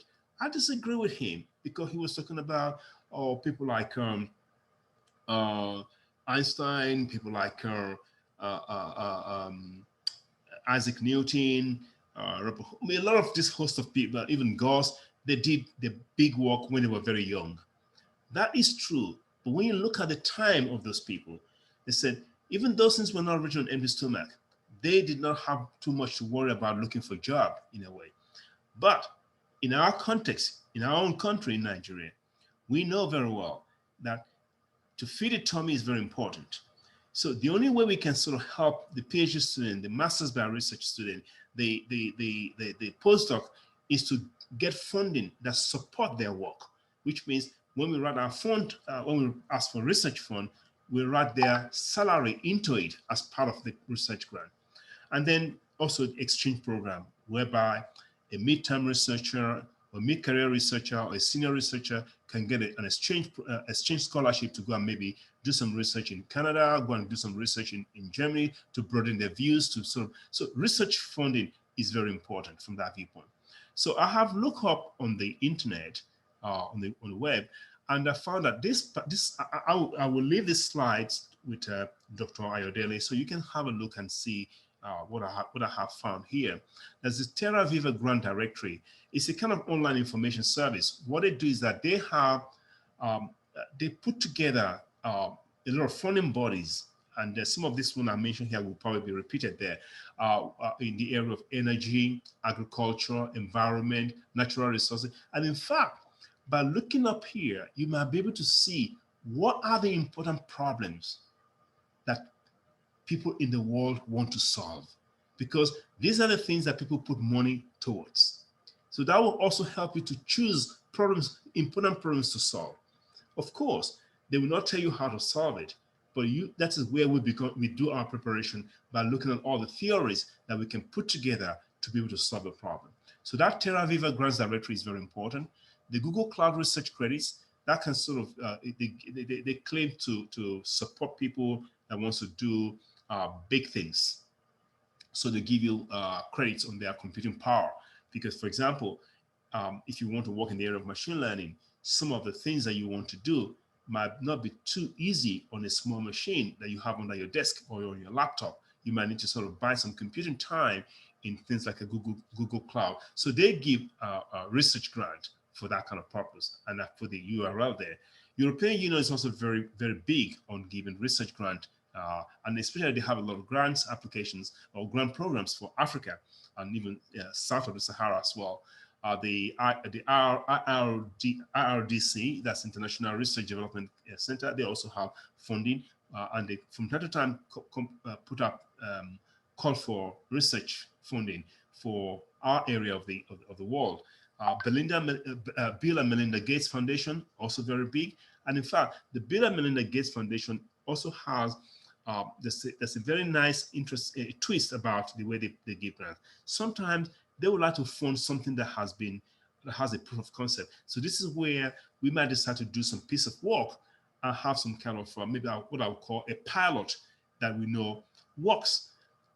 Then Bill and Melinda Gates Foundation is ready to be able to take that kind of work, give you funding to try it out in the society to see how it functions and bring it back, improve upon it, and so on and so forth. So with this, I will stop here and give opportunity for questions that people might have. And these are the the resources I have used to prepare this set of slides. That's the first one is it's a paper by Anderson where he sort of tried to paraphrase some of the things that Ramon Cajal was saying in terms of his advice. And I pick a lot from that. They want the 10 simple rules of doing your best research, again, according to Harmon. There's another one, lifelong learning, according to Harmon. And there's Hammond's book itself. He has the art of doing science and engineering and learning to learn. And there's you and your research. That was a talk which some people have transcribed and put into a kind of a pamphlet. So this particular pamphlet is from Bell Labs. And then there's the Ramon Ikehal, a book, Advice for a Young Investigator. It has been translated many times actually into English, and this copy is an English edition of the paper. So with this, I will then say I want to stop and open the floor for discussion and questions. Professor Gubono, I want to say a very big thank you for that fantastic presentation on the business of conducting research. I mean, it is my pleasure. It's a wonderful one. And I particularly appreciated it shows a metaphor that actually speaks to the point you are trying to make. You decided to speak through the voices of Richard Hammond and Ramon Ikehal for a large chunk of your presentation. I appreciated that metaphor. Indeed. Yeah, I made a comment to someone that decided that you were actually trying to walk the walk. You're not just preach, you were actually practicing what you were preaching by showing that indeed we can actually stand on the shoulders of giants. Because and I found those ideas are not the ideas from these people. Yes. Yeah. I find particularly interesting the slide where you had questions that you wanted researchers to keep on asking themselves. I think that was a particularly good slide, particularly for graduate students, because it provided something they could actually create a kind of charts, a kind of flow charts around that when they find the ideas kind of slowing down, they could actually return to that flow chart and try to kickstart the work process by asking one of these questions. So I thought this was a fantastic slide in particular. So thank you very much, Prof. It is my pleasure. Yes, sir. We'll open the floor for questions now. If you have questions, you can type them in the chat box and I'll read them out. Or you could actually also indicate and be invited to actually ask Prof your question directly. While we wait for indications of any other questions, I think there's a question in the chat box now that says, thank you so much. Haven't tasted both sides of the coin. What advice do you have for young researchers in locations like Nigeria, where there is immense local and national distraction that greatly diminish productivity? E.g., many can't stay late to work in school for fear of kidnappers. The slow speed of processing anything. I think this person might be a graduate student. Oh, okay, I can see who is asking now. The slow speed of processing anything, and so on and so forth. So what advice would you give, Prof, with regards to the special situation we have here with resources, with lockjam and risks and all those things? Okay. Now, I think the solution to this, or one solution, is the following.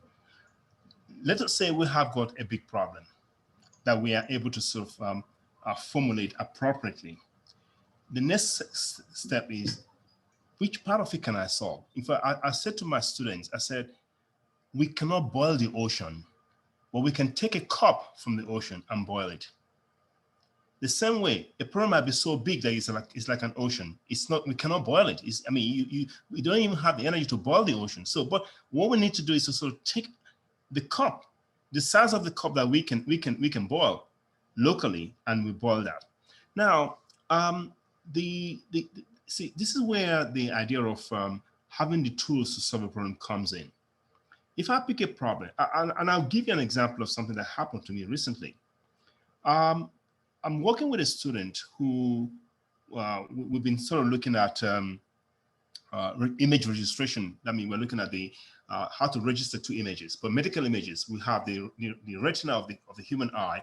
So it's believed that when you look at the vasculature and the morphology of the retina, over time, it's possible for the medical doctors to be able to tell what kind of disease the person may have. Say, for example, they might be able to see the person has a high blood pressure or macular degeneration disorder, and so on and so forth. And they want to look at that over time. So now, We want to use deep learning to solve this problem. We do not have data to solve this problem. There's none that is large enough to be able to train a deep network to solve that problem. So I said, okay, then I look at I read a paper a long time ago that they were talking about how to teach machines to learn and think like humans.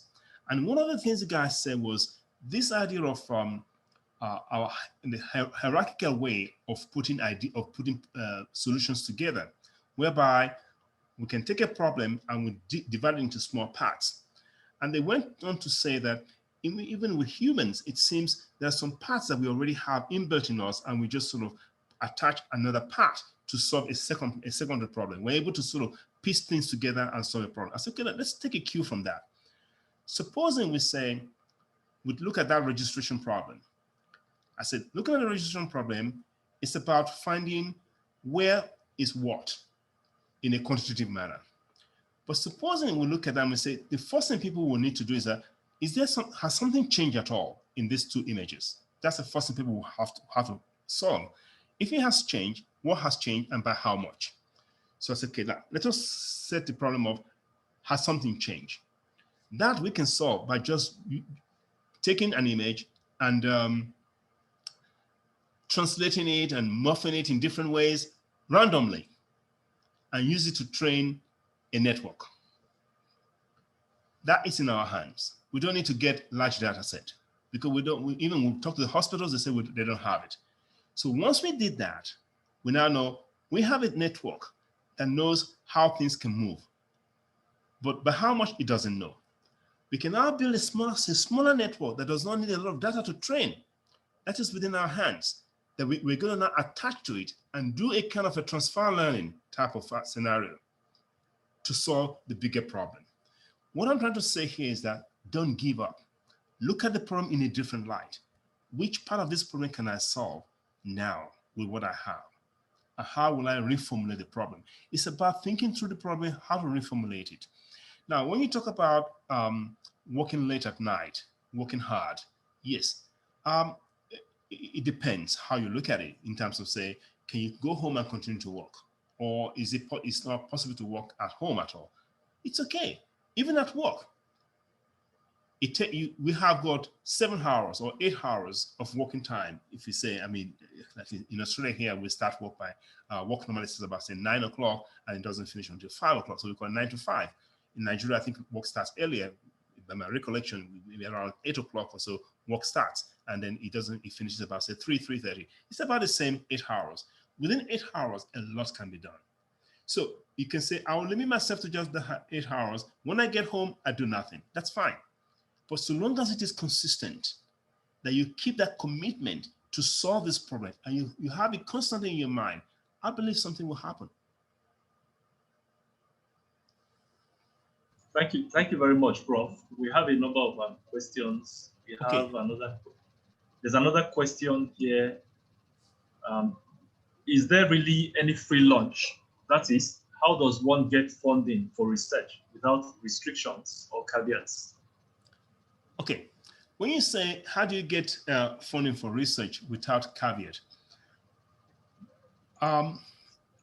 Research funding comes without caveat in the sense that they say, okay, we want to, proposal for research. Some of them are propose something and we'll fund it. Or we want you to propose something in this area and we'll fund it. So if you call the one way they say in this area and we will fund it, and I'll give you an example. I unsuccessfully applied for a research grant to the Diabetes Australia, thinking that I will get money for my student who is working on the retina image registration. I didn't get it, but that is something they say specifically attack a problem in this area. Yes. So if you call that no free lunch, that's fine. But I know I'm already thinking about something in that particular area because my work has bearing on diabetes. Because the people that have diabetes, it will show in their eyes, in the retina, they may become blind eventually. So that means they should have interest in what I'm doing. So I applied. So if you call it free lunch, if you say there's no free lunch, yes, it's no free lunch. But our interest aligns, the interests of the two people align, my interest and their interest aligns. Say, for example, you look at, say, Australian Research Council or say TED Fund in Nigeria. They say, call for proposals. You are free now to apply for grant in whatever area that you think that you want to innovate, you want to do something different. If they think it's worthwhile, they will fund you. Depending upon what the politics are in the country, the same thing will have the same thing here. But by and large, I would say research funding does not really have a kind of some kind of secret agenda. Now, if say, for example, we say, oh, the German government is trying to give us some money and they want to use it to sort of control us, or that's what they want to do. In most cases, that will not be overt. It will not be overt in the sense that they will not say, if you don't vote for us in the United Nations, we're not going to give you this money. That will not be the case. It will just be a question of, on a governmental level, maybe they have signed some agreement, how do you call it, scientific exchange agreement or something of that kind of nature in a way, and then you become eligible to apply for grants from them. Now, you leave the politics to the politicians. You do your research, you apply for grants, and in fact, those who are actually administering the grant don't care too much about the politics. They just want to do research. So I will not worry too much about is there a free lunch when it comes to grant. Unless I don't understand your question, that is the way I will answer it. All right, thank you very much, Prof. We are getting some interesting questions now. But before that, I want to very quickly acknowledge the presence. This is something we do a lot here in Nigeria.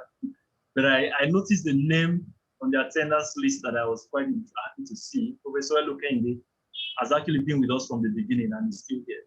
Oh, so thank you, Prof. And Dr. TK Yesufu is also here. Thank you very much.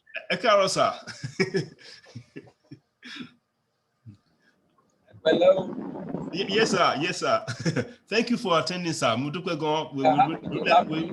really appreciate your presence here, sir. I really thoroughly enjoyed this seminar.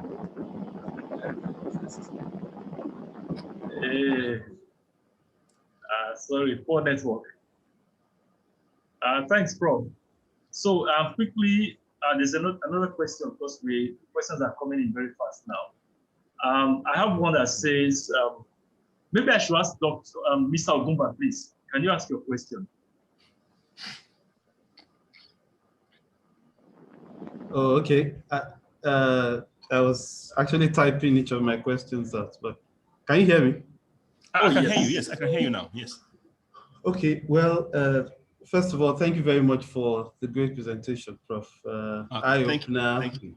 Very thought-provoking and informative in many respects. But I'll quickly summarize the questions I have. I've already typed 2 of them out.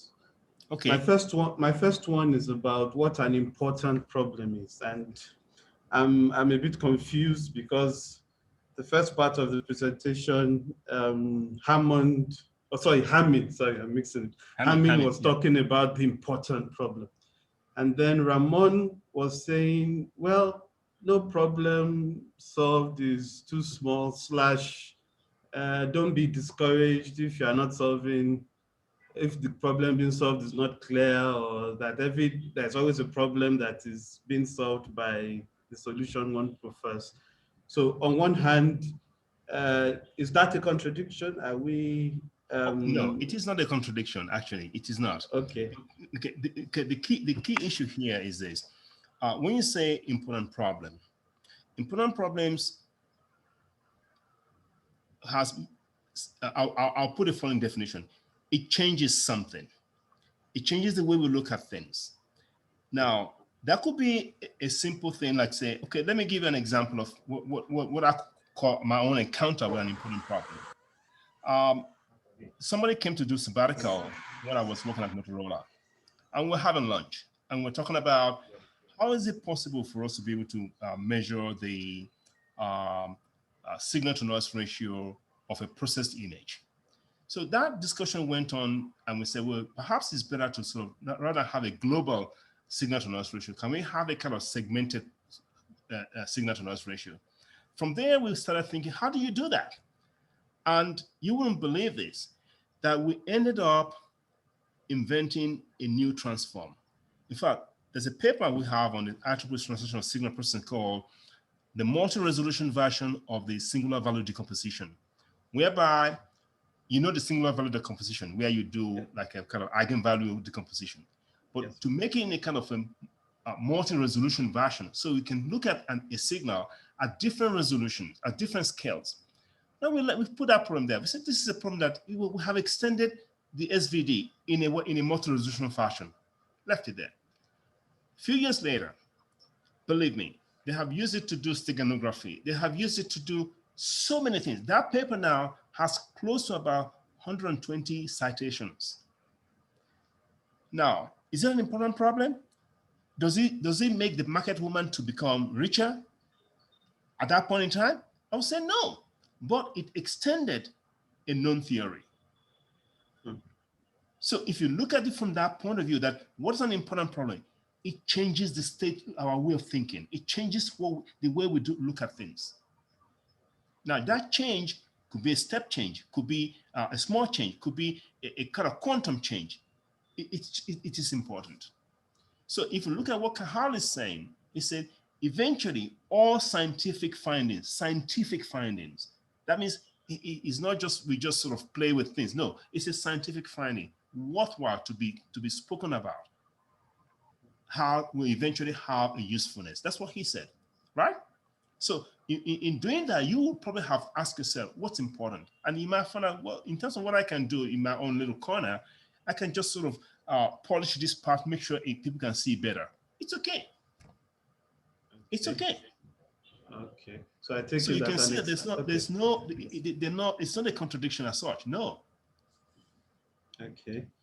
I wanted to be sure that improving on an existing theory is important enough as compared to maybe solving the COVID problem, which is massive. I mean, I'm just thinking in my head, I'm just thinking in my head that the word important, is it what is expedient, what's happening at a point in time, or can it even be something that I'll be given credit for 50 years from now, like Mendel and genetics, for instance? Okay, let's even look at Hamming himself.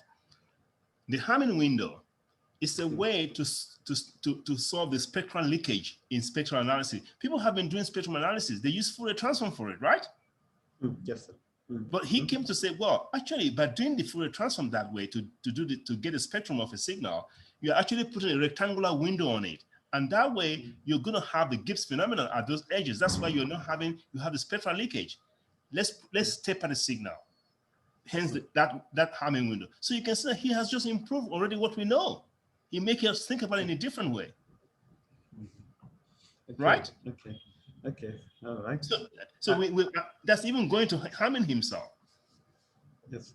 Yes, I had this, sorry, I hope I'm not spending too much time asking questions. I had this debate with my supervisor about the importance of what I was doing, and that's why this came up. There's something called decoupling in what I do. And it is an old technique that was discredited. I mean, people like Rosenbrock came out and said this thing is suboptimal, and then people of the generation of my supervisor decided this is not particularly good. And then some people ended up going back to it, and I thought, if it is so unimportant, then why are people going back to it? And then I went heavily into it, and then we had a long debate about this, and he felt there's nothing to come out of this, and I insisted that there's something good to come out of this. And then after a particular paper, there was a comment that this is an interesting idea. And then I saw it as one of the key topics in one of the biggest conferences in my field. So the fact that it was discredited or was considered not so good, does that make it not a big problem? So that's what really created my confusion. And so I just wanted to know whether one insisting on something makes it important, or is it based on opinions? Look at what Santiago shared with us here. I'm sharing my slide again. Yes. Be appropriately respectful of authority, but no more. No theory, no method, no experimental paradigm is perfect.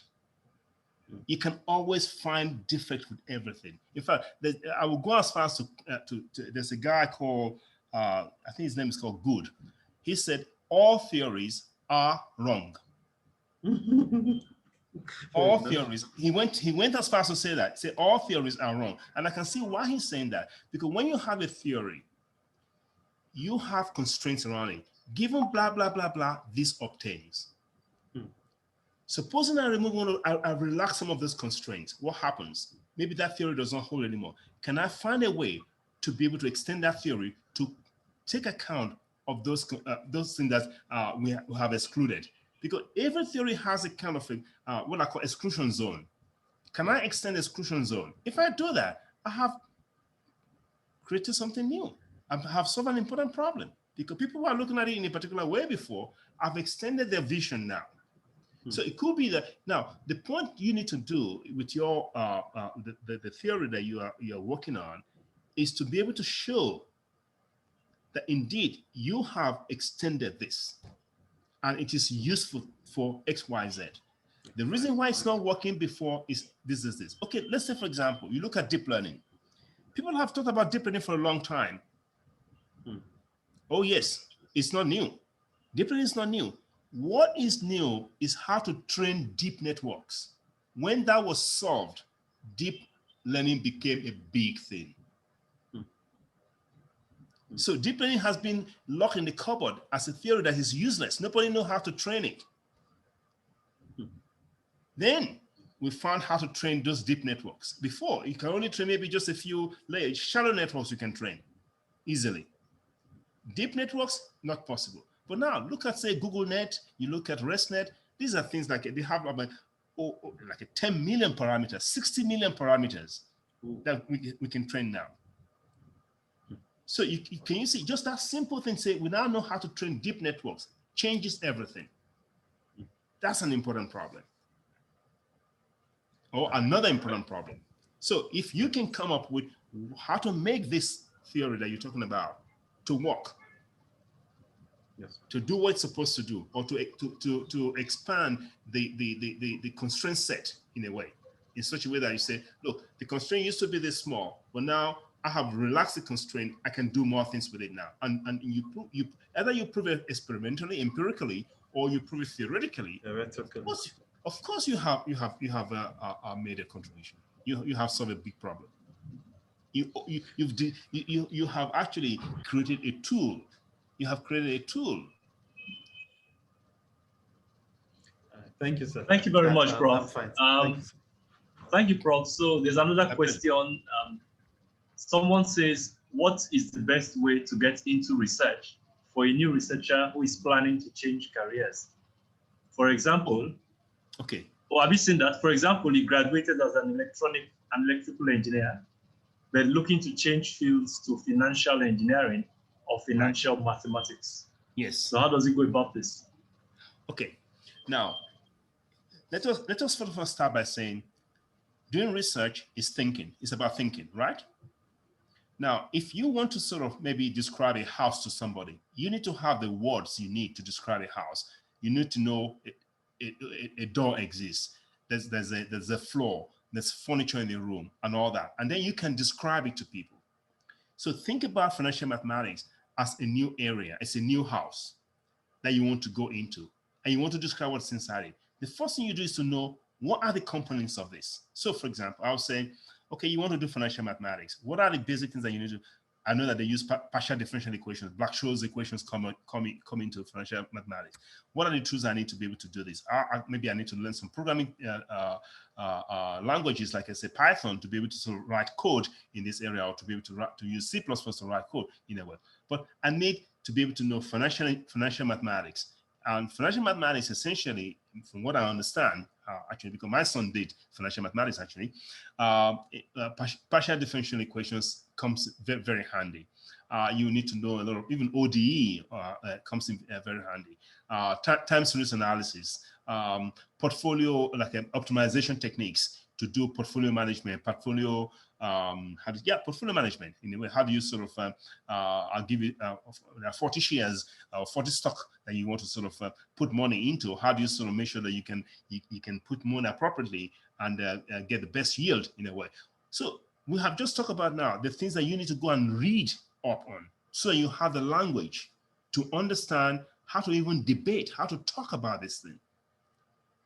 And then you can read papers to be able to see what are people talking about in this area. Because you can look at research also as a kind of conversation among people who want to solve a specific problem. They'll have a set of problems. So this set of problems, which one of them do you like most, that you have an affinity for? Affinity for in the sense that you have the language to describe it, to describe the problem, to formulate the problem, to solve the problem. That is how I will go into it. Okay, the other thing I would say to you, say for example, and if I look at myself, I said, my background is electrical engineering. I did electronic and electrical engineering from IFE. Okay, I went to do my PhD, and I met image processing. Even by that time, image processing those were new things in a way. I didn't learn that at IFE. So I had to train myself to know the language of image processing and some of the advanced signal processing that I need to learn to be able to do some work in that area. And when I went to work for Motorola, the language of the kind of research they asked us to do there was also different. I have to learn that language so I can then become productive in that. So it's about learning the language to use to think in that field. That's the key point. And believe me, it takes more than 1 year to do it. It takes more than 1 year to do it. I can bet you that a lot of people that have tried to shift from one field to another field, before they become productive, it will take them intensely, minimum 3 years to become productive. Of course, they'll be getting knowledge as they're going along, but to become productive where they can publish good papers, minimum is 3 years. You remember that adage that says, for you to learn something, you need to spend 10,000 hours? Do you know about that? There's something that goes around. For you to know something very well, you need to spend 10,000 hours on it, something like this. Anyway, but that's my advice in terms of how to move from one field to another field. Thank you very much, Prof. I want to invite Mr. Ibrahim Oladipo. He has a question. Please, Ibrahim. Okay. Thank you, Prof, for the lecture. So my question is, for a new graduate students that just graduated from an institution in Nigeria and is going for postgraduate studies in, say, maybe United States of America. So like, what are some of the ways to actually deal with changing the environment and to actually deal with things like imposter syndrome and also getting to fit in such an environment? What did you call it? Imposter syndrome. Imposter? Yes. I don't know that word. I think he's referring to this syndrome where people sometimes feel like they don't belong in a group because they are not really competent, that people really don't get that they are not as good as they seem. Okay. I think the way to look at it is this. Whichever way you look at it, we are all local champions from where we come from. Okay, you finish from IFE, you make it first class honors, you're a local champion. Somebody finished from South America University, you made the first class, and you all meet together in that place. So it's now a bunch of local champions that are now fledging the muscles and all that kind of stuff. That happens a lot, especially when you go to some of those big schools. My advice is that. Number one, I think you don't really want to flaunt that you are big or you're not this or whatever. I think I will be very cautious. I'm very, how do I say, I'll be very careful, putting my head out. Sincerely speaking, I will be very careful putting my head out. And I will spend a lot of time to make sure that whatever is new, I do everything possible to acquire it and know it and be very knowledgeable in it, because you always find something that you are not taught. You couldn't have been taught everything. No matter which school you go to in the world, you couldn't have been taught everything. It's not possible. So you'll be presented with new ideas, but your background will help you to be able to get on top of things very quickly. And you do that as soon as possible so that you have confidence in yourself. because it's about confidence. It's about being courageous, but it's not about being haughty. It's not about being arrogant. No, I don't believe in any of those kind of stuff. They lead to your downfall eventually. Oh, I know this, I know that. No. In fact, actually, I can give an example. I have a new student, a master student that has come from South America, and before I finish something, I know it. I said, can you give me time to just finish what I'm saying? Do you know what I'm trying to say? Oh, okay, go ahead. And so now I started, I know it. So now I gave this guy a small task. He came back. It was not good. So I said to him, I said, but you claim you know this, but look at what you produce. This is not what I'm expecting. This is below. So I went all out to make him realize that he knows nothing. Why? Because he was initially arrogant. He knows everything. So please don't portray that you know everything, because that doesn't help you. It doesn't buy you anything. But don't portray yourself as being some kind of ignorant, then you know nothing. Yes, I know some things. Yes. Or even sometimes people ask me, oh, Philip, do you know X, Y, Z? Like you just said something, I say, oh, look, I don't know it. I'll be very open to you. Oh, I don't know that. Can you tell me what it is? Oh, really? Okay. Oh, that's what you mean. Oh, I understand that. So I have displayed that the language you use is not familiar to me. But what you're saying, when I understand better now, I now know that, oh, it's a cliche. I was not just familiar with that cliche. So I think my advice would be, if you go to US or you go to Canada, or you go to Australia, or you go to UK, by the time, just watch first and see what is going on. Look, for want of being, you might probably have to allow me to say this. The Yorubas have a way of describing this. You need to be omoluabi. It has, in fact, omoluabi. I have tried to look for the translation in English. It doesn't seem to exist really. It's just like saying, okay, if I say you need to be meek, that's not good. I'm not asking you to be meek, but omoluabi has a kind of meaning that you need to watch what is going around you, be aware of your environment, and very quickly adapt into it. That's my because it will be different for you. No matter how you, even for someone that comes from another part of the US, so maybe that school might find it different as well. Thank you, Prof. Watch and adapt. That's fantastic advice. I have one other question here. Someone asked if we are going to make the presentation available. Our plan is actually to record this presentation and put it up on the A2IR2 Lab website. So that's the plan. And I believe Prof will also circulate the slides. Oh, I will send it to you. I'll send it to you. Okay. Thank you, Prof. So we have time for just one final question from Mr. Guma. Okay, please. Sorry, I didn't realize I'll come on. Okay.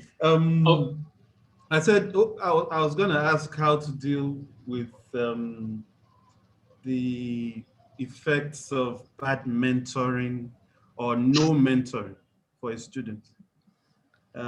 We have a shortage of professionals in fields, and then when you want to do something, perhaps you are constrained to work with certain people, and then sometimes the way that relationship develops, discouragements, lack of facilities, and so on, and the psychological implications. So I just wanted to know what you advise. Should one go for what I call proxy mentoring, where somebody from another place does the mentoring, and then one takes the knowledge and uses it for one's research? And then I know you've already said something about how one should respect authority and know more. How does that play into the mentoring thing, especially when one feels a bit frustrated by the quality of the mentoring one is receiving? Okay. Okay. There is a distinction. In fact, it's a fine line in terms of when the responsibility of your supervisor and where your own responsibility starts. Let us discuss that. Let's unpack that. So, for example, let's say I want to be your supervisor, and we say, okay, Mr. Gumba, we're going to be working on some non-negative metrics factorization, and we have both agreed that's will be the case. But you know what? I know a bit about it, but I don't know too much. So we're going to read together and we just keep on going in a way. Now, that agreement in itself becomes a shared responsibility that we're going to do this. Now, how much of it do I carry? How much of it do you carry? It's now the debate now. And that's where a question of what do you need from me? It could be that what you need from me is I will do my work and you will sort of be able, you will be giving me advice on, look, I don't think that's right. I'll ask you all the hard questions. When you say this, how can that be? I don't agree with you. It doesn't look clear. Can you go and reformulate it for me? I don't understand this. That could be all that I'm able to offer you. And that could be sufficient for some people. For some people, it might mean that, no, you want the supervisor to actually be doing some derivations with you, and is the guy that say, okay, do A, do B, do C, do D. Now, the key question I ask is this. When we train people in say, research, what is the end product? The end product for me is to train an independent researcher, someone that will not need me anymore. I will just be a friend, a colleague. Like, oh, I work with that guy, I work under that guy, or whatever you want, what language you want to use. So to me, I think the way I will approach what you're saying now is that I would prefer a situation whereby, okay, I know person XYZ has some knowledge in this area of work, not necessarily my topic, but has got broad knowledge in, say, mathematical things or whatever. That maybe I'm working on some mathematical stuff. And that could just be enough for me. And I might even ask the person, do you mind if I also ask somebody from another department to be a co-supervisor? If the person feels comfortable with that, that's fine. If they don't feel comfortable, say, okay, that's fine. I'm not going to worry about that. You may bias on your own. So work with it, because you have to be developing your own network as a researcher as well while you're undergoing training. In the sense that you have to, you write to people overseas and say, look, I read your paper. Can you share your code with me? Or I read your paper. Can you explain this part to me? I didn't understand what you were saying here, so on and so forth in a way. So you have to be developing your own network as while you're going through training. It's not only simply, oh, I just get trained and then when I finish, that's it. And I think when I ask the question, am I making progress? That is a key. You need to sort of set yourself a kind of target. The target could be a milestone, if you want to call it that. Every year, I think I want to write a paper for this conference. Or next, every 2 years, depending upon whether one is doing the work part-time or is doing it full-time. Okay, for our students who are working full-time, every year they must put paper together for CVPR. They must put something for, they know this. So that pushes the agenda of I need to be working hard to get something done. We send the paper away with open mind. We work very hard, write the paper very well, structure it in the best possible way that we can. We send it off. If it's rejected, we read the reviewer's comments and say, okay, they've given us feedback, blah, blah, blah, blah, blah, blah, blah. Okay, we need to get to work on this. If it's accepted, we drink a cup of coffee. We're happy. And we say, even though it's accepted, these are the comments that they made. We need to sort of make sure that we've blocked the holes in a way. It's published, everybody's happy.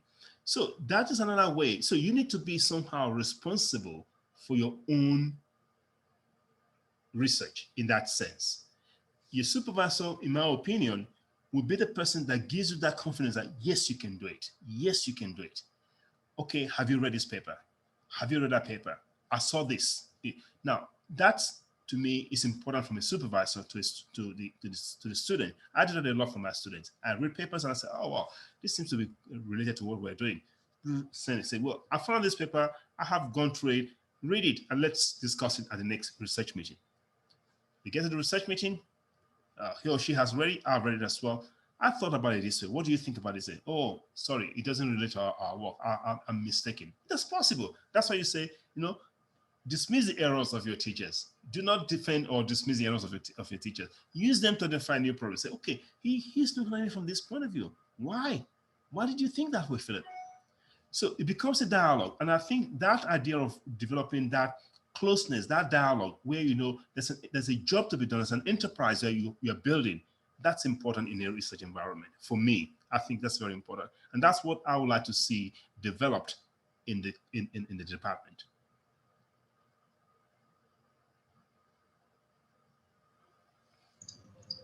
Thank you very much, Prof. I lost my connection for a minute there. We have one or two questions that I missed. Okay. Dr. Akinwale. I think Dr. Akinwale had a question. Okay, yes, please. It appears he has the same. No, it appears he has the same network issues I'm having, so he's no longer with us right now. Yeah. So I think now might be a good time to wrap up the talk then, in the absence of any other questions. And I want to say, once again, say a very big thank you to Prof. Or maybe first I should thank the participants. Thank you to our participants. It's been very interesting. I saw Dr. TK Yusuf was with us for a very long time. Probably has the same network issue. He's no longer with us now. And thank you very much, Dr. Yusuf. And to all participants, thank you very much for your rapt attention. And once again, Professor Philip Ogunbono, it's been a pleasure. It's been a very wonderful and fantastic presentation. Thank you very much for your time, Prof. Yeah, it's my pleasure. And also, let me sort of express my gratitude to yourself, Dr. Ayodele, and also to Professor Kehinde for actually taking time to come to this talk. I'm actually humbled, really and truly, and thank you, Prof. I really appreciate this. To Dr. Yusuf as well, thank you very much, and all the participants that have taken time to attend this to make it worthwhile. The idea is that we will try to sort of put something on a monthly basis to bring us together as a community, because we belong to several communities. There's no doubt. I mean, your community in the church, your community in your mosque, your community in your family, community of friends. This is a community of researchers in the university. How do we sort of in the department, actually, not just in the department, to make it even smaller? How do we encourage each other? How do we sort of work together to make sure that we can optimize what the gain we get from this enterprise? Because at the end of the day, as I said, no one told us when we started, say, hey man, you know, this research business is like blah blah blah blah. You just think, okay, well, I've just gone, and for all it's worth, given the kind of background that most people have in undergraduate studies, most people, I'm not talking about Nigeria alone, it's been based upon you're given a problem, you solve it, the answer is 3.45. You get it right, you get a mark. But we know research is not like that. So it's a different way of thinking. The solution is not just it's just A. There is a set of solutions, and they will compete with each other. And at one point you might see one solution, somebody else might see another solution. So that idea of living with ambiguity, it's not a normal training that we have. It's only now, maybe like Dr. Ayodele is doing, that he's sort of brought some undergraduate students into his research group to give them a taste of what research is. The ambiguity there, the lack of clarity sometimes, and how do you navigate that? How do you work with that? So we can work together to be able to sort of encourage each other to achieve some success in that area. And that's what I think we're on about with this series seminar. So I want to say thank you, everyone. Yeah. Thank you very much, Prof. Yeah.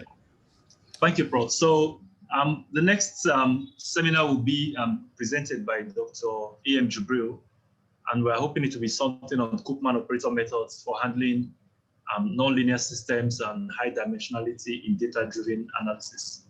We hope you'll be able to join us then. Thank you very much.